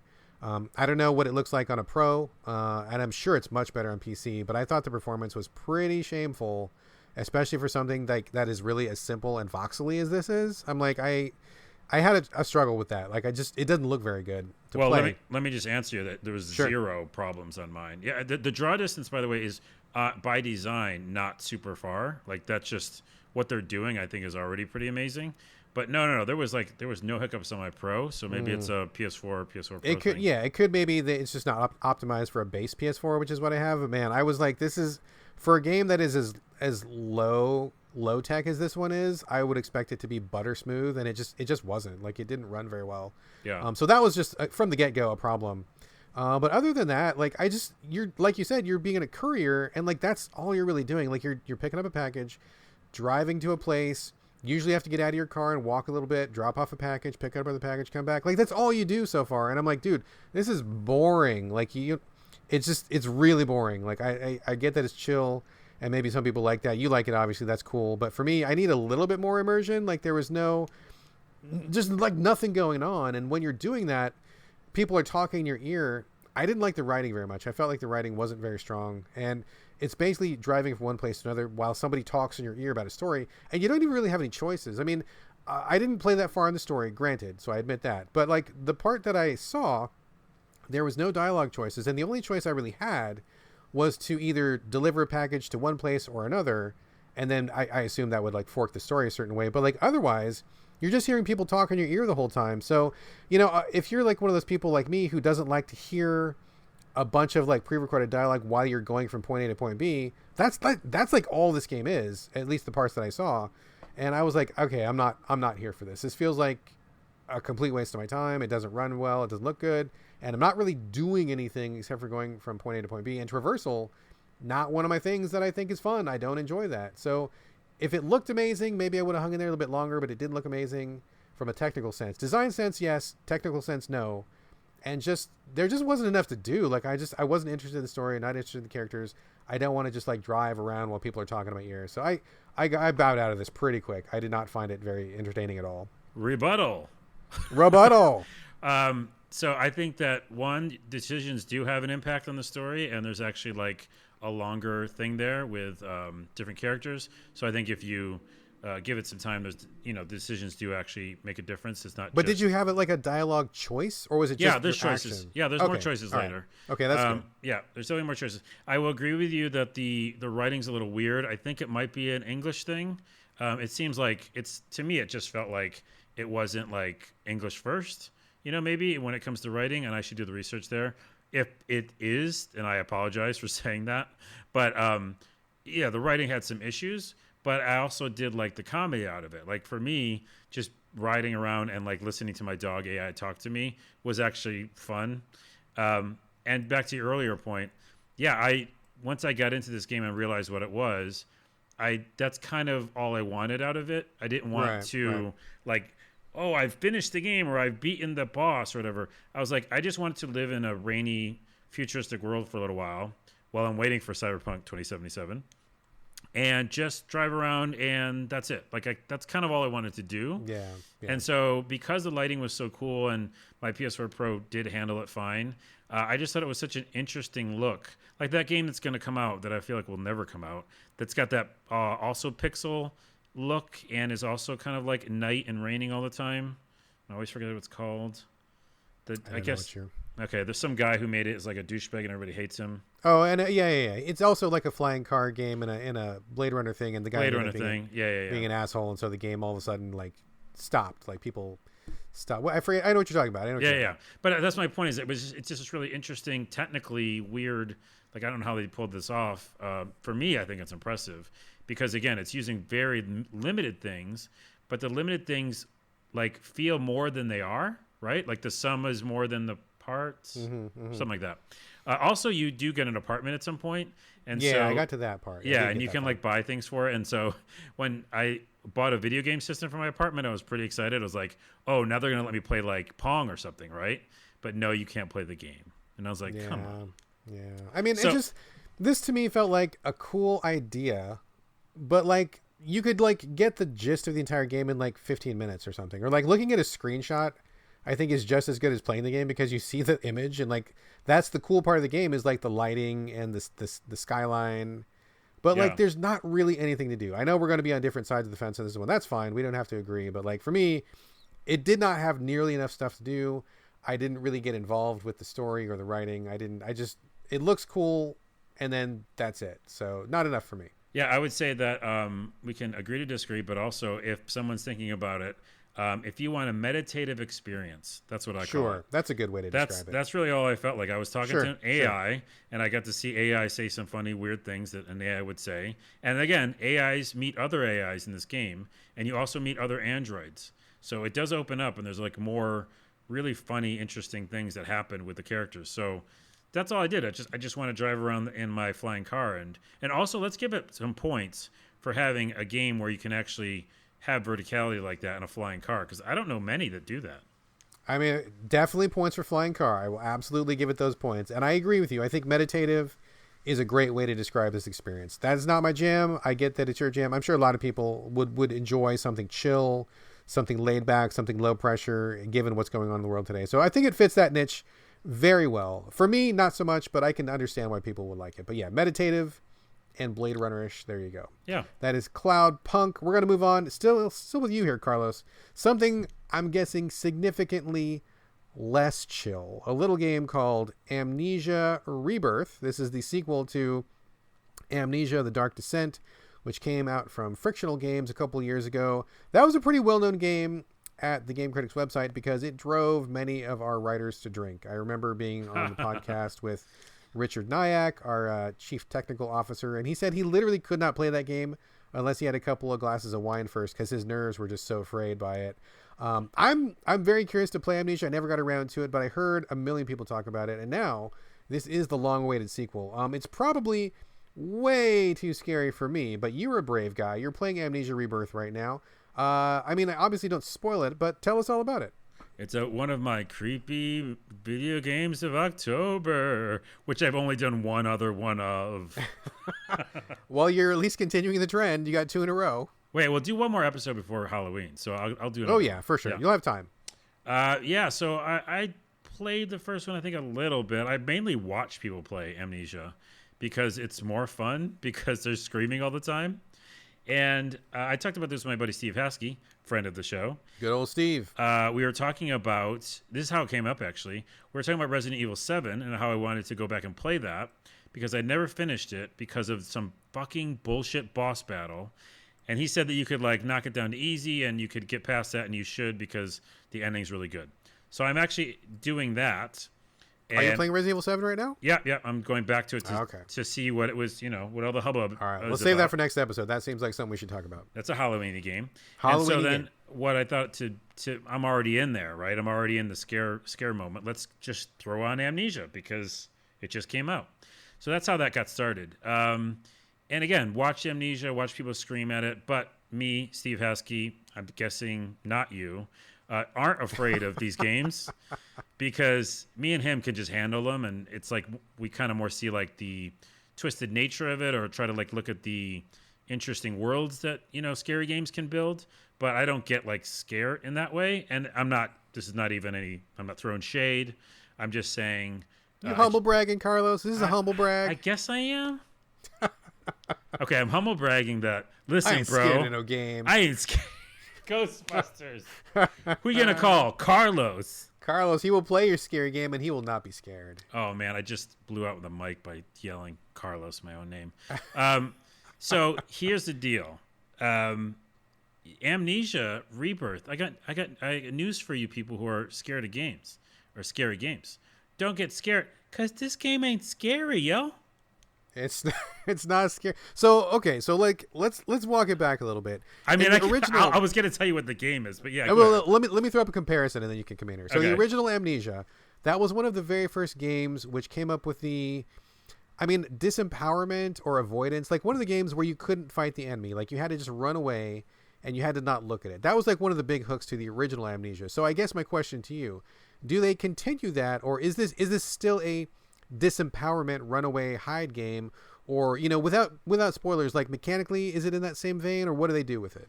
Well, first off, some of the first games, I know Steve would get mad at me if I didn't mention this, like Clock Tower back on like PlayStation 1. Clock Tower, love Super Clock Nintendo Tower. Scary games. There was games that did this kind of, you don't have any powers, you don't have any weapons, you're like screwed. Sure, so Haunting Ground even maybe. Yes, they've done it before. So this continued that, yes. But this particular game, Rebirth, is more of a story game. I have been calling it Tomb Raider mixed with Hellblade mixed with, I guess, kind of a scary game. But it's really more about a story, and the story is about this woman named Tassi, and that's who you play. And she goes on an expedition for reasons. They don't really get into it. Okay. And are you talking about to like jungle or something, or where's she going? Well, they didn't really go into that either. You're on a plane in the beginning of the game, and you're with the guy you love, and you're talking about how future plans, and they don't really talk about what the expedition is. But the plane goes down, and then you wake up. No one's there. You've got to figure out what happened. You're in like a desert, but then there's also like caverns and stuff, and you're like, what is happening? And there's of course all these like pieces of paper all over the place telling you little messages, and it's kind of a mystery game. It's a kind of a mystery game. And the other kind of supernatural element is you kind of lose it a little bit, and you can't handle things like when we can all be with her on this, when the world's too tough or when things get too stressful. She kind of like has these either hairs or tentacles kind of go in front of her vision. Yeah, which is a little creepy. Sure, I feel that. Yeah, we've all been absolutely. there. We've all been there. But we've all been over the part where the stress is too much, right? That's what I'm getting at. Sure. And so in the beginning, they show that that's kind of an element of this game. If she gets too stressed out, then something's going to happen where like something kind of creepy happens, and you've got to like, calm down. So that's why it really does feel like Hellblade. This game is more of a emotional roller coaster. And once you kind of calm down, you go out of the plane, and then you're trying to figure out what happened. At some point, you're going to obviously go into a darkened area, and you get to these caves, and this is all at the very beginning of the game, and you realize that the game is really going to be around light and dark. So you're going to have to find light sources, because you're going to be in the dark a lot. And that's the scary element, where things could kind of be in the distance. You hear a lot of sounds, just like Hellblade, Senua's Sacrifice. You hear a lot of sounds from the side and left and the top, and you're like, where's that coming from? And that might creep some players out. For me, I was just like really enamored with it. I was like, this is really cool. This is really immersive. And then some things are like hallucinations, or some things are real. And if it gets too dark and you haven't, found the right lights, you use a match, or you're trying to like light a torch. If you didn't do that and your matches all go out and you're in the dark for too long, you start getting flashes of really scary things.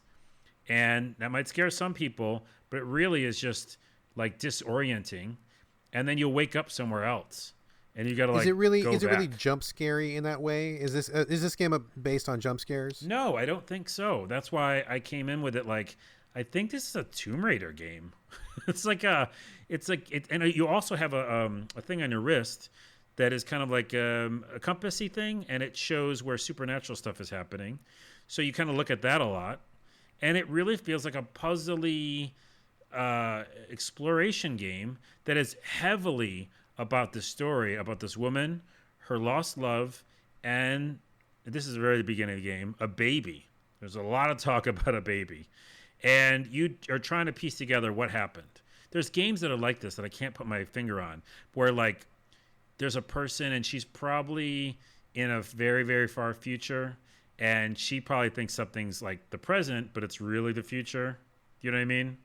Yeah, I get you. Like a Twilight Zone episode or something. Sure. Yeah, so it feels like that. The whole game feels like that. Kind of dreamlike, maybe? Yeah, it's just a really weird and kind of super well done when it comes to the visuals. World that you're exploring takes place mostly in caverns, but then without saying a spoiler, there's definitely like another reality that you pop into. Remember in Silent Hill when there's like that second reality? Sure. When the siren goes off, it feels like that, where you're like, something can happen, especially when you like are in the dark for too long, then you go to these other places. And so far, I don't feel scared at all. I can handle these types of games, but I don't think it's that type of game. It feels like a narrative game, and it seems like a really interesting story. And I was not expecting that. So, couple questions for you. Yeah, couple questions here. So number one, I'm assuming since you keep referring to it as a narrative game that there is no combat. Yeah, the only thing I've done so far is run from things. Yeah, no, you can throw things. So Amnesia has always done that, where you can like pick up almost any object and like throw it and stuff. So, but for most of the time, I was doing that for comedic value. I would just find like nice plates and smash them. But yeah, in general, I don't think I've fought in anything yet. I've run from things. Okay, second question. So one thing that for me personally doesn't generally work as a story conveyance, except if it's used in very small instances, is like notebook pages or finding a journal or finding a file or something. So is this the kind of game where you're finding like a Post-it and a piece of paper and you got to read that thing like every 5 steps? Or is there more of like an environmental storytelling? Are there cutscenes? Like, how are they getting the story across to you? I assume that you're probably alone. Most horror games don't have you with anybody because being alone is part of the fear. And I'm just making that assumption here. But is it like, are you reading like a bunch of text every 5 seconds? Like, how are they getting the story to you? Yeah, you might hate this game. There's a lot of fucking reading. And so here's a pro and a con. Well, the con is there's a lot of reading and there's too much reading. There's too many notes and it doesn't make sense and it takes me out of it. Remember we talked about what's a game? Okay, because I was going to say, does it make sense? Like, does it make sense that you would find these notes? Or is it like, I mean, I don't go through my day with Post-its in my pocket and I write down my thoughts and then I leave that Post-it where I am at that moment and then keep going. Like that, nobody does that, right? It's stupid that you find notes like that. So is that what this is? Yes, but then wait. There's a pro is it also does narrative storytelling with cutscenes and environment. So it does both, and how that I do want to finish it because now I'm interested in the story. Okay. What I'm going to do is I'm just going to skip a lot of the reading because when I skipped reading recently, it didn't fucking matter, because I got to a place and there was a super long cutscene, and then I went to a really like supernatural reality, and it was really cool to be there, and I understood the mechanics of the game, and I could. It was more about like the puzzle, like where do I go and how do I beat this section? And it wasn't about the fucking messages anyhow. So I think I'm going to try to beat it and just read very little because there's too much reading, and that's my con. But the pro is, they really do tell a lot in the storytelling as well. And I don't know what to think about this game. That's a thing for me, right? Because like finding like one journal over the course of a game, that's fine. Like, that's limited use. It makes sense when you find it. Like very specific instances of like, if this really would make sense that somebody would have left a note here, that's fine. But if that's like your main element of telling your story, then that doesn't work for me. And I guess you kind of already answered this, but my question was going to be, if I skipped all the notes, which I usually do, in a game like this where they just really use the notes as a crutch, if I skipped those notes, would the game still make sense? Man, you know what? Now that I'm thinking about it, I think a lot of those notes go into cutscenes. Oh, no, what it is? Here's what it is. There's pictures. There's a lot of pictures too, which again doesn't bode well for you liking this game. Where you pick up the picture and then you get the cutscene because you looked at the picture, you know, as you do in real life. As you do. You're like, oh, this picture of me. Have a little mini flashback, or I guess a stroke, perhaps, as the case may be. Yeah. So I think in general, this game confused me because this might be the kind of theme for this episode. Games that have confused, they see in a good or bad way. With Horace, it was a good confusion. But yeah, I don't know. I was expecting screams of terror, and I was expecting jump scares, and now, full disclosure, I haven't finished this game, and I'm only I don't know, let's see, 1, 2, 3, 4 hours in, something like that. Okay. 3 hours, 4. So maybe there's like monsters I have to fight later on, or more jump scares. But to me, it sounds like the jump scares are in these. If you let yourself go in the dark for too long, you'll start losing your mind a little bit, anxiety or something, and other reality stuff pops in, and they kind of flash things at you, but they're not traditional jump scares. Gotcha. Remember that one 2D game, or it was a 3D game, but it was 2D art, and it was just jump scares, and it was a dungeon crawler? Oh, there's been many of those, dude. Yeah, they're all okay. They're all But terrible. yeah, they're terrible, but they did actually shock me. They're like, that was, oh, fuck, a pumpkin, you know, it's just like a picture of a flower. What? But it like did it, you know, where it knew how to jump out and hit you. So I have had none of these in this game, which is crazy for me because I thought this is what game is going to be. It's more of a Hellblade game. Interesting. Okay, good. Well, let's check back. This probably is not going to be my jam. I don't like scary games in general. I really don't like games that use text and notes as the main conveyance of story. Yeah. So maybe not my jam. Don't play this. But I want to see the ending because some of the worlds, I will say, Last Pro is, some of the worlds they build in this other reality, fucking cool as shit. You know, like really, really cool looking. And I don't understand them. And they feel like Silent Hill. You know, when you go to another place, you know, like, why am I here? Yeah. So probably no explanation. But they're really cool, and it's like I just want to skip the notes and go, I just want to see what the next scene is. You know what I mean? Yeah, absolutely. That's a real test for me, is if I skip all the notes, does your game still make sense? If it doesn't make sense, then I think you've got a problem. But that's just me. I know some people disagree, but that is my particular take. All right, that is Amnesia Rebirth. Couple more games, and then we are out for this episode. Continuing your thread, Carlos, of the Halloween-themed games, although I don't play a lot of scary stuff, I did want to participate. So I played a third-person hack-and-slash action platformer called Pumpkin Jack. This is, I believe it's out now, so it's fortuitous that we're talking about it before Halloween, in case anybody wants to get some Halloween action in. This is exactly the kind of, like, you know, hop and bop, like, you know. Wait, hold on. I got to stop you. No one says hop and bop. Nope. I just said it. I just said it. It's like a hop and bop. It's like a hack and slash. Nope. A lot of platforms to jump. This kind of game would have absolutely been right at home, like in the PS2 era or the N64 era, where you've got like this character. In this particular case, you play Pumpkin Jack, who is a demon from hell doing Satan's bidding, and he's been put inside a scarecrow body with a pumpkin on top to wreak havoc in this world. But it is super not that dark or scary at all. That's just like the opening premise.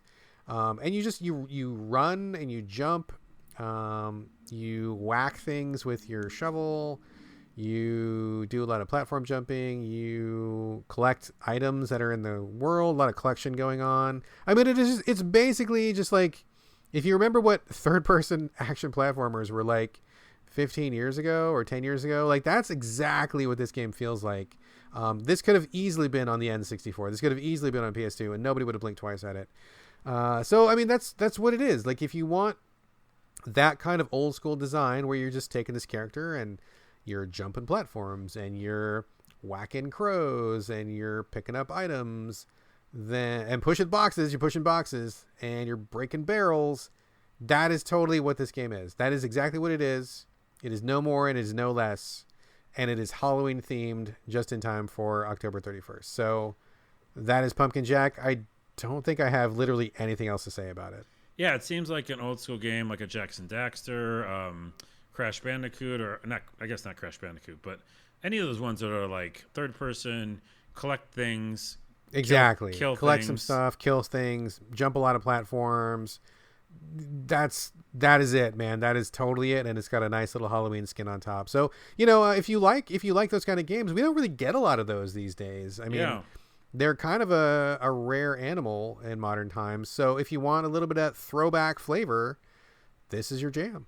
A Banjo-Kazooie, if you will. Totally, absolutely. By the way, you could call it a hop and bop for Halloween, because everybody. I'm not letting that go.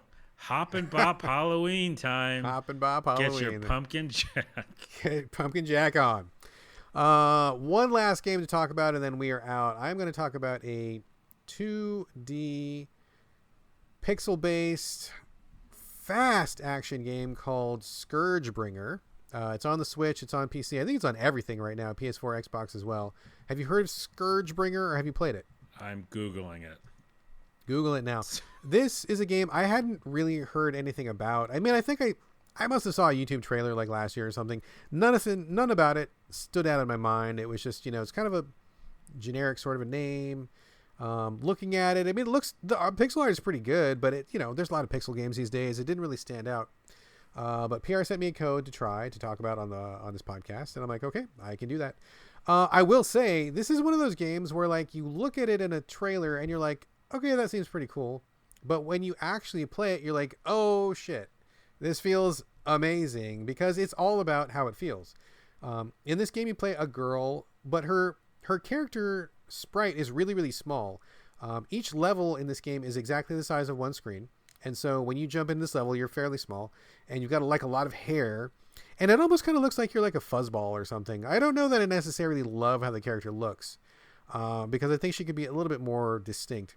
But the beauty of this game is that the controls are so polished and absolutely spot on. It feels like I'm controlling her with my mind, right? It's like I look at this room and I'm like, I want to jump on this wall. I'm going to hop over here. I want to hit this guy before I land. I'm going to do a dash in the air, and then I'm going to get this thing. And I just do it. Like, it just happens. And I'm like, man, I didn't even have to think about that. Like, I didn't even have to like work at it, because everything is mapped out brilliantly, and the controls are so fucking tight. The weight of the game feels correct. The animation of the game feels correct. The speed of the game is fast. But it's so well polished that you just jump into it. It's like your hands already know what they're doing before you even have to even think about it. And so even though like a lot of combat happens, like you're jumping, a lot of platforming, a lot of like air combos, a lot of dashing, a lot of bullet dodging, it just happens so smoothly and so quickly. Like you can't get what's good about this game until you actually physically play it, because it is so smooth, so tight, so tuned. It's beautiful to play. Can I jump in real quick? Yeah, absolutely. But just by looking at it and what you just said, I'm getting N+ vibes. A lot of N+ vibes.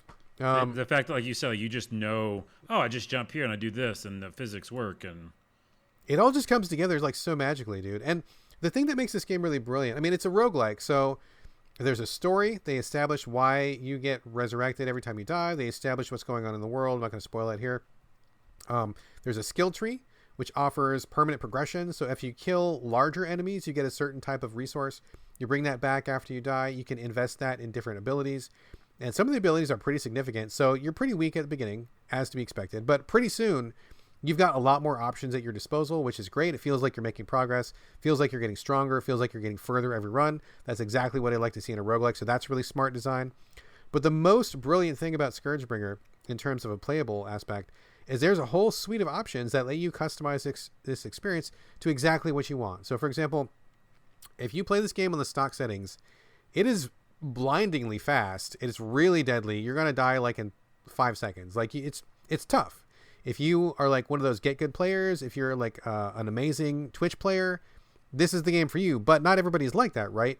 And so the developer of this game said, I want more people to play this game. So what you can do is you go in the options. You can turn the bullet speed down. There's a lot of bullets that you're dodging or reflecting. You can have those go full speed. You can go half speed. You can go super slow speed, 25% speed. You can adjust the speed of the bullets. If that's not enough, you can actually adjust the speed of the entire game. You feel like the game is going too fast. You feel like it's too much to take in. It's hard to manage all the enemies and bounce off the walls and do the dashing. No problem. Turn the fucking game down to half speed. Whole thing runs 50% slower. It's amazing. You can also If you don't want to give yourself tendinitis by mashing the attack button all the time, you can change an option to just hold the attack button down and your person slashes their sword like crazy. Like if you feel like you're dying too much, you're not getting enough life, you can turn on more health drops. You can have less health drops. You can turn on fucking invincibility if you want to. Like I appreciate that these options are here because not everybody is the same and not everybody enjoys their games in the same way. So for me, I turned the bullets down to 50% because I felt like the bullets were a little bit out of control. Game is running at full speed, but the bullets are slower.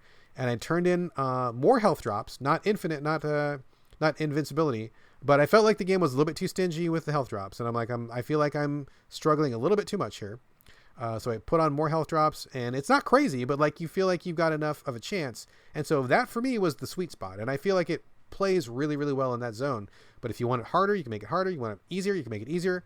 You can make yourself, basically turn on God mode if you want to and just enjoy the graphics, just enjoy the systems, just enjoy the gameplay. I think it's wonderful, dude. I love Scourgebringer. I didn't know anything about it, and now I think it's great. It's one of my favorite roguelikes of this year. Having a great time playing it, and I think that those options really make all the difference. I mean, so many options. Holy options, Batman. Absolutely. Because, and that's like, you have to be thinking about that from the get-go. You can't just like throw all those in at the end.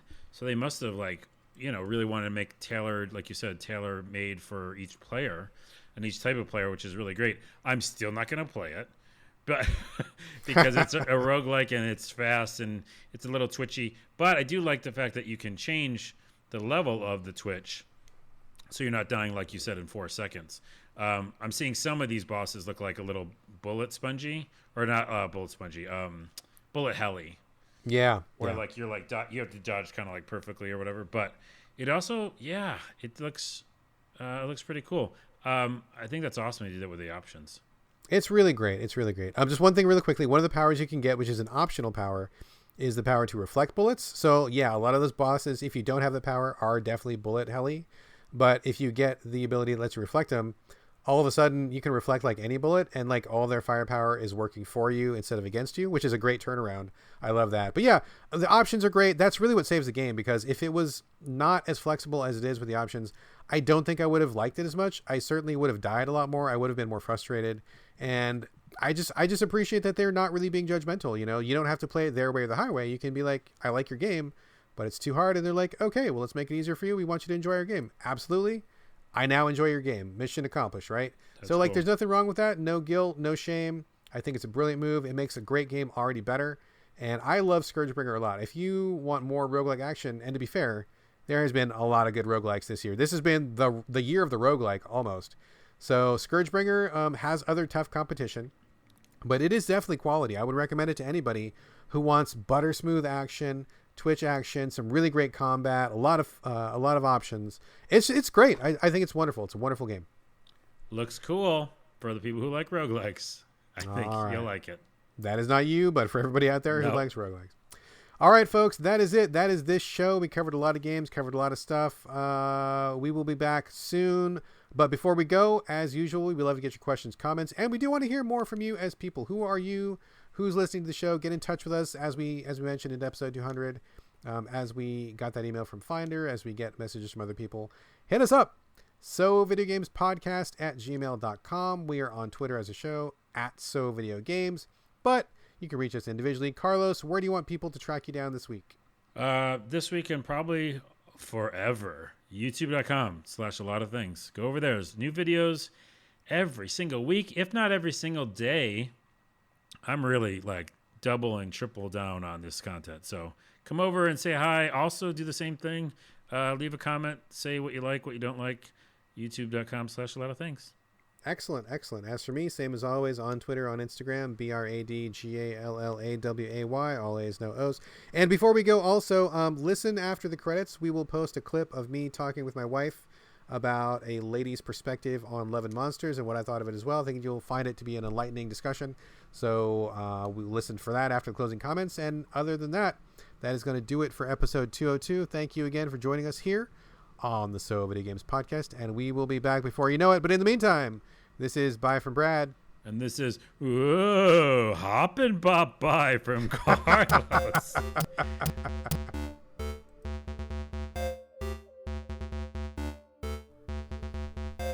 All right, Carlos has left the studio, and we are here for a special bonus segment of the So Video Games podcast, episode number 202. Here in the Game Critics West studio, I am joined by probably the cutest girl I've ever seen, my wife, Gina Gallaway. Welcome to the show, Gina. I'm sorry, probably? Let me re-record that. We'll fix that in post. Funny. Thank you for being here, honey. I know that it was a long trip to come downstairs. It really was, but worth it, I'm sure. We are here today to talk about the movie Love and Monsters, which we just watched last night on pay-per-view. Carlos and I discussed it briefly earlier in this episode, but we did not get into any spoilers or any real details other than the fact that we really liked it. So, folks, we're going to be talking about this movie in spoilerific detail, so please take this as your overt spoiler warning. If you're planning to see Love and Monsters, and I do recommend it, please pause the show, go watch the movie, come back, and hear us talk about it. If you have already seen the movie or you don't care about spoilers, please proceed to listen. So basically, this film is, like we said earlier, post-apocalyptic. It's about a guy who lives in a bunker. One of the things we didn't mention last time was that he has a girlfriend that he knew before the apocalypse. They end up being in separate shelters, and they're like 85 miles apart. And unfortunately, the Earth is now populated with super deadly animals, and so for him to make that 85-mile journey is, basically certain death. But through a series of events, he ends up making the journey, and that's really what the movie's all about. So when I saw this trailer, and let me know what you think, Gina. When I saw this trailer, I thought it was going to be a pretty typical, monsters adventure. Guy is going to get the girl at the end, and I was like, okay, that seems fine. Seems like kind of a fun family movie. The trailer seemed kind of neat and stuff. But that's not really how it happened. Was that what you were expecting, or what were you expecting? Yes, I was expecting something similar. That just kind of apocalypse type situation. He's going to go on this adventure to go find his girl, and everybody lives happily ever after. Exactly. Like, totally was ready for that. But this movie really threw that out the window in a number of ways. That specific thing about having the girl as a prize at the end really got thrown out the window. We can talk about that at first.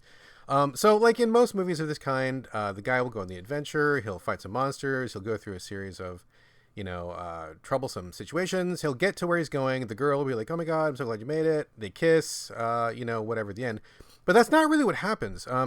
He has this radio, so he talks to the girl, and they have this relationship over 7 years of being in separate bunkers.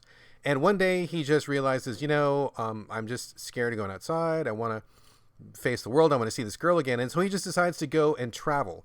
Most of the movie's about him making that overland journey, monsters, scary, pretty cool adventure. But when he gets there, like, what is the thing that really happens? What happens when he meets her? So one of the things that they set up in this is that he is not very capable. He's probably the least capable in his colony group. And so, he does take this adventure and grows and blah, blah, blah.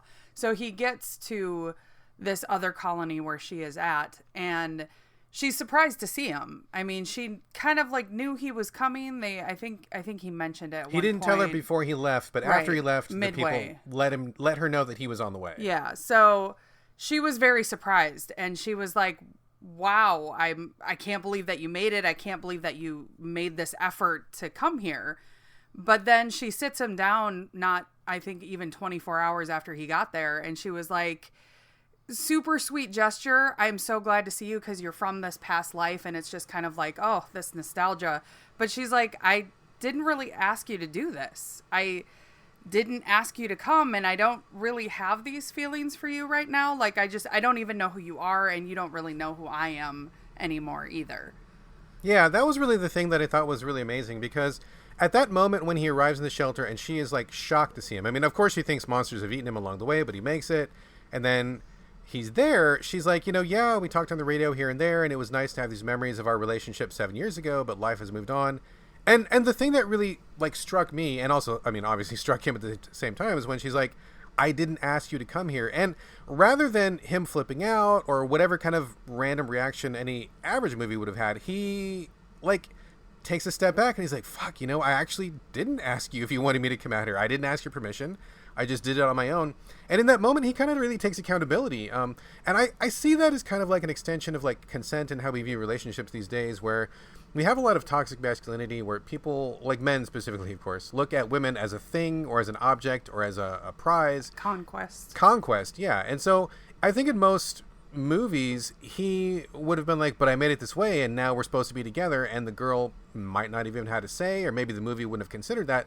But in this particular movie, she is like really responsible. She's the one kind of keeping her own shelter together. She has a lot of chores and stuff she has to do. She's keeping people alive. She's really, really busy. And so she's like, actually, I didn't ask you to come here. You didn't ask me. This is not really what I want right now. And now that you're here, like, it's cool. Like, we're still friends and we have these memories from the past. But, I didn't want this. And to the movie's credit and to his credit, he's like, fuck, you're right.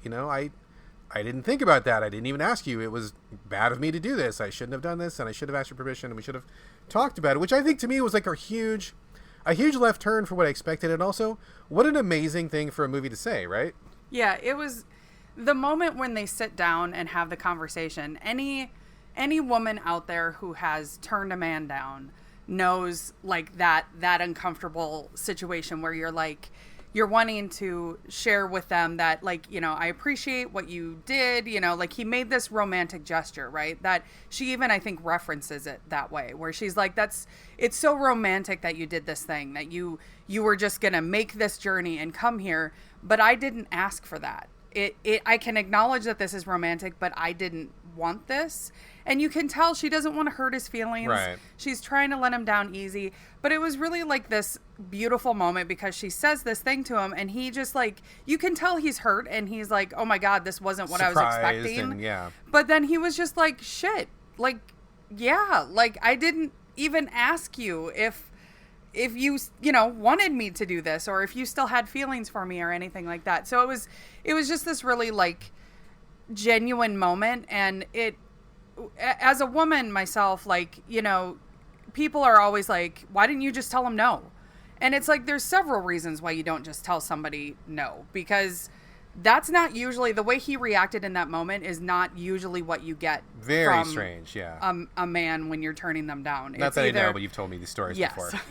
It's either, you get this reaction of, but I did this grand gesture and you should acknowledge that. And you should be so thankful that I came all this way for you, even though I didn't ask you if you wanted me to. And you should give yourself to me and we should have sex now right. because I did this thing that you didn't ask for. Or the other thing that happens is, oh, okay, cool. Totally respect that you don't want this, but I'm going to win you over. And now I'm going to spend all this time proving that you should want me.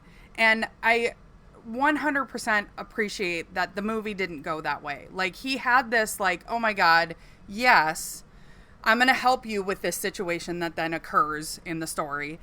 But then I'm going to go. Like, I'm going to go back to my family, my colony, because they need me. And, this other situation arises. Right. And he's just like, I'm so glad that I got to see you. And I'm so glad that I grew in this journey. But, like, I'm going to go. And not in bitterness, not in, fuck you, bitch. I didn't want you anyway. Like, he's just like, this was good. This was all good. And he moves on. Yeah, it really didn't go toxic. And not even, like, aggressively toxic or overtly toxic, but, like, toxic in the quiet ways like you described. Like I think most movies would have had him be like, okay, but I'm going to stick around and I'm going to do things for you and I'm going to win you over or I'm going to make it my life. I'm going to wear you down. Yes, I'm going to wear you down. I'm going to make it my life's quest to convince you that you love me because that's what I want as a man.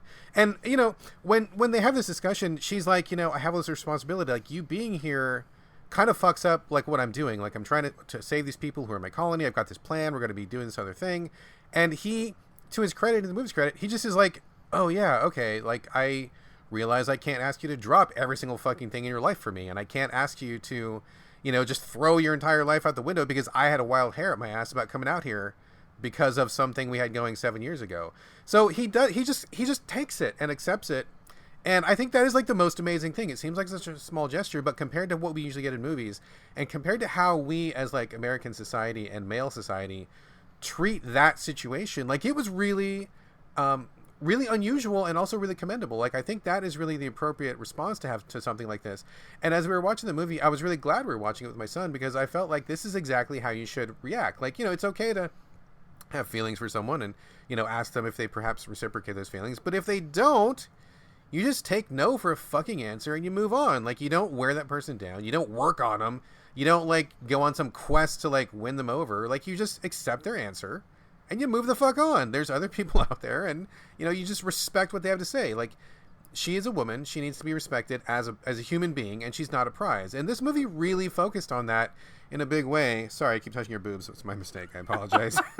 We're standing very close together. We're and on a podcast. I know. No I'm one sorry. actually needed to know that. That was my bad. Sorry. FYI. So I really appreciated that they did that, and it was just so great to see a male character take responsibility for his own actions, to not see the woman as a prize, and to just kind of just fucking be okay with that and move on. Like, it was so refreshing. I'm very curious if there was a conscious effort to avoid those tropes, because there really wasn't that usual response. You know, when she was like, wow, this was a really amazing gesture, but no, like, I don't need this right now. I don't even want this right now. And he was like, oh, cool. Okay. Like, I get it. I'm hurt.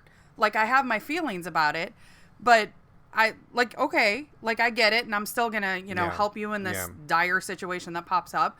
But like, and then I'm just going to go. I'm not going to hang out and do those things and, try and wear you down or whatever. But I'm very curious if that was a conscious effort on the writer's part, or if it just, I mean, it seems like it's so intentional and so unusual. It must have been a point they were making. I would be very curious to hear about the writing process and to hear about like what their thoughts were behind this movie, because not only is that aspect very unusual, there's also other unusual aspects of this movie. One part that I think is really notable. I mean, so in the post-apocalypse, like it's a lush green world, like nature's kind of reclaimed it. So it's very bright, it's very colorful. It's not very dark, but also along with that, it's a really like positive energy movie, which sounds strange. Most post-apocalyptic movies are like dark, nihilistic, like, you're constantly fighting off other survivors, and it's just like this hard scrabble, like struggle to survive. Everything's black and gray. Yeah, everything's always. Black and gray, ash, and everybody's dirty. But in this case, it was like the people in his original colony, they all like really got along. Like, they cared for each other, they were working as a team, they supported each other. Same thing with the girls' colony. Like, she was the center of that colony, and they were working together. Like, there was no, like, desperate, like, Walking Dead, like, darkness where every moment is, like, death hovering around and stuff. And it just was really, really positive and supportive. And it was great to see those moments. For example, when the guy is getting ready to leave his colony, I was totally waiting for a moment where, in any other typical movie, one of his cohabitants or whatever would have been like, no, don't go, and then punched him or tied him up or something to create like more of a physical struggle to show that he really needs to get on this journey. But they didn't do that. They're like, you want to go on this journey? We think you're making maybe a mistake, but we're going to support you. We're going to give you a crossbow and some cans of beans, and we hope that you make it back alive, but we're not going to stop you. And it was weird to me that nobody physically stopped him, because that's what like 99% of movies would have done, right? Yeah, it was I think a very It was really like how a family would be, right? Like a respectful, supportive family. Sure. You look at your child, and your child grows right in front of your eyes, and they get to a point where like they're not that little kid anymore, and they need to like go out on their own. And they reference in the movie that he was about 16 when this all hit, so he's now been in this bunker for 7 years. And so he's in his early 20s now, and he's struggling a lot. He hasn't really like stepped up when it comes to using weapons and, really like asserting himself and getting out there and not being scared and that kind of stuff. But they haven't really helped him hone that either. They've kind of taken care of him, and they keep him protected, and, they haven't really helped him to like get to that next level. He's been in a very comfortable niche and hasn't really grown out of it. And been protected. And I think they've been okay with that, So when he wants to go do this thing, they do argue with him, and they don't want him to go. And they basically are like, dude, you're going to totally die because you can't do this shit.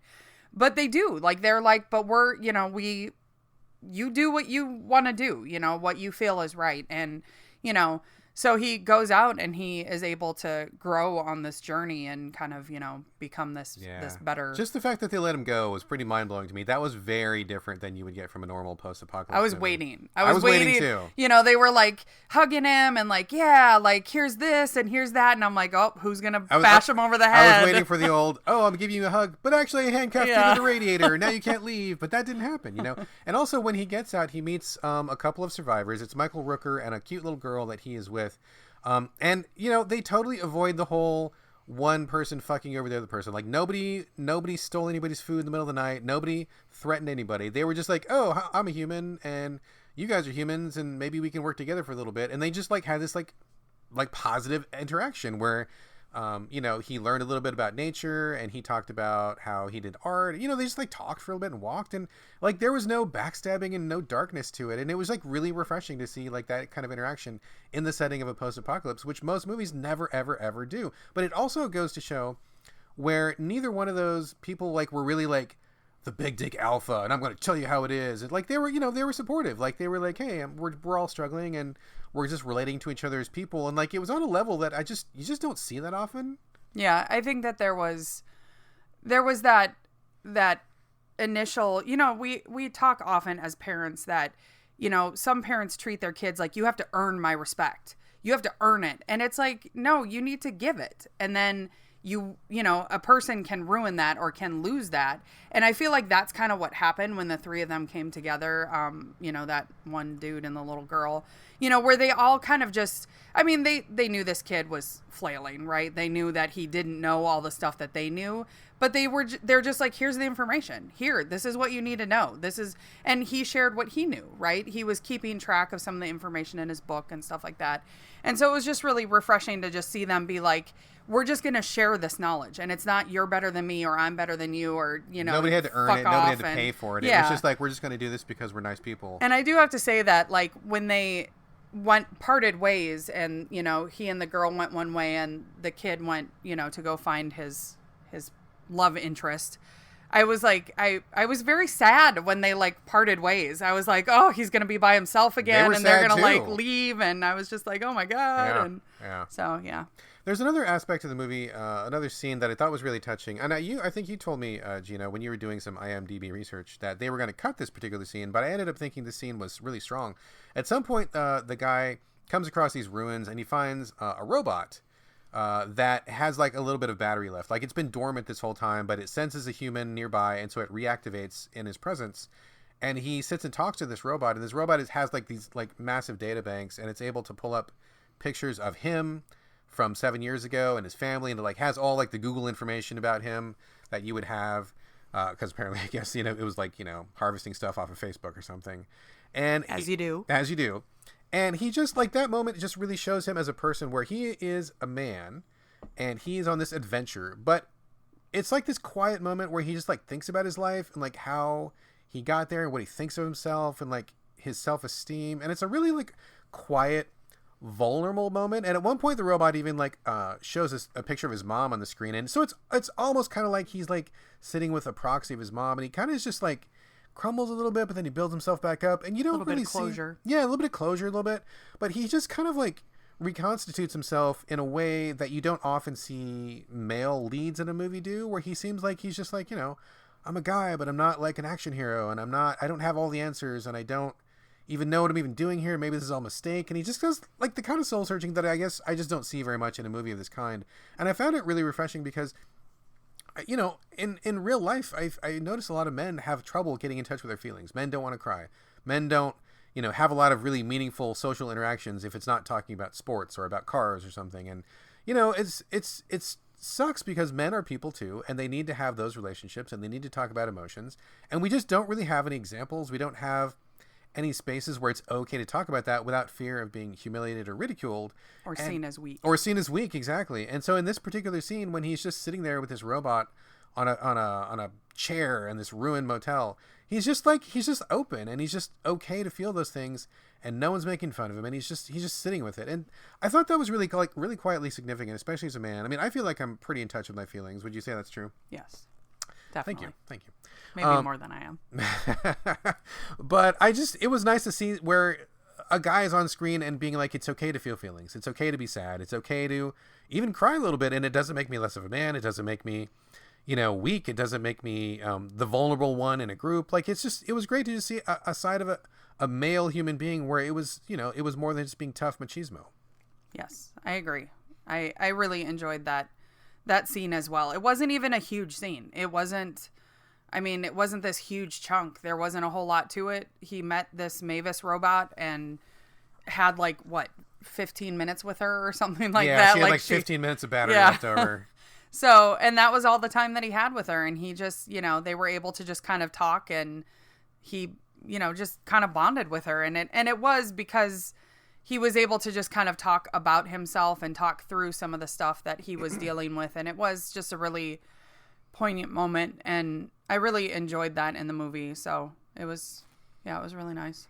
I love that movie. I'm glad they didn't cut that scene. That movie, I mean, it still would have been a good movie, but I think that movie is much stronger for having that scene. I'm really glad they kept it. Yeah, I can see how they might have thought that maybe it was like this random thing, because that Mavis robot, like, they didn't talk a lot about that technology or why that was a thing, really. And then because they mention it once at the very beginning, and then he happens to come across this robot, and I'm sure it is a scene that they probably could have felt like, oh, we could just throw this away or cut it out or something like that. But it really is like this character piece, this growth on his side that I think is just as important as him learning to shoot a crossbow and surviving the monsters and surviving the monsters. Like, it was, and I think honestly it lends itself to that moment when he is talking with her and he's like, with the girlfriend, and he's like, oh, like, you're right, like, I didn't even talk to you about this or see if you were in a place that I should make this journey. And like, maybe him talking to the robot and having those realizations opens his eyes to the fact that this girl, who he has really only known briefly and kind of sees as like an object, has her own thoughts and realizations and emotions. Like, him being able to recognize that himself, maybe he mirrors that in her, and that is what gives him the the grace and the understanding to not take the typical male approach to it.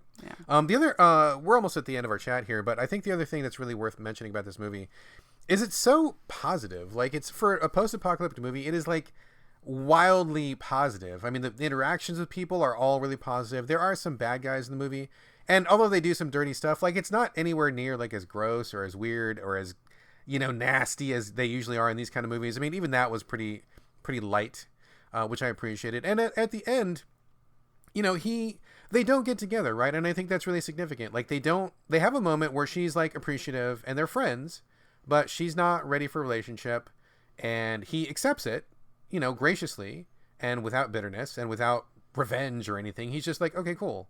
Like, I get that you're not ready for this. That's fine. And he moves on. They go their separate ways, which I think is great. I would have been really bummed if they ended up together, because I think that would have undercut some of the messages of the movie. Yeah. But beyond that, I think the movie actually kind of refocuses, where you think it's going to be about this quest about him finding this girl, but really it's about him getting confidence, about being okay with himself, about who he really is. And when he decides to share that message over the radio with the other survivors that are scattered throughout the world, they kind of take hope, where this guy like finds, a refocusing. And so this is a little bit of a pivot, because I think that with the monsters in that movie, maybe this would have landed, it definitely would have landed differently last year, but now that we're in the middle of COVID, I feel like we can all really relate, where it's actually scary to go outside, where dangerous things are out there. Somebody coughs on you and you die. Like, it's not the same as a giant monster grabbing you, but it's still just as lethal. And I mean, we have been basically on home lockdown for like the last 7 months or so. So I think that, having that sense of we're stuck at home and we can't go out, I mean, that definitely related a lot to what was going on. And in the end of the movie, they decide that they can't really recreate the old world, but instead they're going to embrace a new world. They're going to find new strength. They're going to have new ideas. They're going to develop a new way of life and just move forward with what they have. And that really rung so strongly with me, especially now in COVID, because we see so many people who are trying to get back. We got to open up the restaurants. We got to open up the schools. We got to get back to work. But the monsters are still out there. The virus is still out there. Like, people are dying every day. People are getting sick every day, especially here in America, where we keep having, more and more people every day reporting the virus and getting sick. It's like, we cannot go back to that old life. We have to go to something new. We have to find new ways, like remote work, or everybody has masks, or, whatever it is that we do. And so that particular aspect, like I said, I think it would have hit us very differently last year. But now that we're in the middle of COVID, that idea of embracing a new reality because the world is different than you knew really hit home with me. What about you? Yeah, I mean, I totally agree. I think, you and I have had multiple conversations about this. We homeschool our son and have from the very beginning. So we dodged that bullet a bit with what a lot of parents are dealing with right now with online schooling and having to do things remotely. And every single parent I talk to right now is just overwhelmed and exhausted and feeling really defeated and feeling like they're failing themselves and their kids and everything, because schools haven't figured out how to pivot yet. They're just like, oh, we just do what we do at school, but now you got to do it on the computer. that like 1,000,000% Oh doesn't God. work. 8 hours It in front does of not Zoom work. is a joke. Everyone is miserable, and no one, like, you are not learning shit. Like, just fuck off with that. Like, you are not. So it's really that making that next step, right? Like, it's not just enough to do what we were doing before, but now we do it at a distance. No, we have to really figure out a new way of doing things and, you know, really dismantle some of the stuff that we were doing and build it up in a new way, not just in a distance way, but really fundamentally change what we're doing. And we are just not there yet. And it's frustrating to see. And it's, you know, I feel frustrated and, you know, bad for all these families that are having to go through this, but it really is like, you know, it was nice to see in this movie where it's just like, we need to live. We need to, you know, not just hide out in these bunkers. We need to live, but we need to do it in a different way. We can't just, okay, we're going to rebuild the malls. Right, Let's just do this right. again. Like, that's not going to be a thing when you have a giant slug coming at you, you know, like, that's just no. So yeah, it really resonates now for sure. Yeah. And I think that's really the surprising takeaway from this movie in general is like, it looks a certain way from a trailer. You think you're going to get a certain experience, but it really, really turned that on its head and really surprised me in so many ways. I mean, how the male character was portrayed, how he related to the female character, how that resolved, how the world was portrayed, the hopeful message in general, and then also the hopeful message of like finding a new way to live at the end. I mean, I don't know how much of this was influenced by COVID. I don't know when exactly this movie was made or how it was, you know, maybe it was all filmed and done before COVID even hit. Who knows? But regardless, I mean, I think the end result is that this is like a movie for these times where it addresses how we need to be as a society. It addresses what we need to do moving forward. And I mean, it also does it like in a fun, light, adventure-y way. It's not preachy. It's not boring. I mean, it's a really fun action movie. But at the same time, there are so many messages I was able to take out of this. I felt really glad that we watched it. I really have a much deeper appreciation after we slept on it for a night and talked about it this morning. And talking about it with you now, I just am reviewing it in my head. And what a wonderful film. I really want more people to watch this movie. And I would really love to know more about this and what went into it. Yeah, even the title, you know, it's Love and Monsters. And, you know, just, it's very interesting how much you and I have talked about, like, what happened with you know, him and the girl he was going to find, and like really their interaction is really like at the very end, you know, and it's not even that big a part of the movie, and they're like kind of coming to terms with like what is happening with their relationship is not a huge part, and yet it said so much. It was so huge just because of all the typical tropes that are out there, and just as a woman dealing with men and how you say no and can you say no, and you know, well, if you're nice then you're leading them on, but then if you're mean then you're a bitch, and then they get mad, and you know, so it's like there's always this like, how do I handle this and what do I do and how do I say it, and she was just really like upfront with him and he just accepted it, and it was like this like 3-minute piece. It's so simple, and yet it totally flies in the face of our real life cultural norms. Like that, you don't really see that example of an interaction like ever. And here it was modeled for us in a very clear, simple way. If we all simply followed this pattern, I think everybody in the world would be like happier. Right. Yeah. Yeah, because he stuck around. He helped them out of a tough situation, and they still bonded. You know, it wasn't like she was like, I'm not in a place for this, and now therefore I'm going to give you the cold shoulder, or I can't deal with you. And he didn't get angry and bitter about it. And that was why she was able to do that. Yeah. She was able to still bond with him and connect with him because he wasn't a dick after that. Yeah. Or he wasn't still trying to convince her or wear her down. You know, he wasn't doing any of that stuff, so she could just treat him like a person she cared about. And he saw her as a person, and he didn't take it as like a rejection from this thing that he thought he was owed. He recognized that she had, you know, agency on her own, and that she had her own life, and that he was okay with that. Like, he kind of saw her as an equal and took her words for what they were, rather than thinking, I got cheated out of a prize, or I didn't get the piece I came all this way for. He just was like, oh yeah, right. Like, I'm a person, you're a person, I have my choices, you have your choices, and I kind of thrust this on you, and you didn't want it, so I'm going to respect that.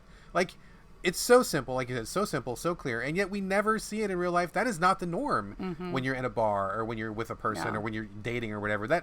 You hear the stories so many times where things go south. It turns bad for the woman. There's abuse. There's trauma. I mean, this movie, I think, is like really instructional on so many levels, and I'm just so amazed that they were able to capture such meaningful stuff in such a short concise, brief amount of time.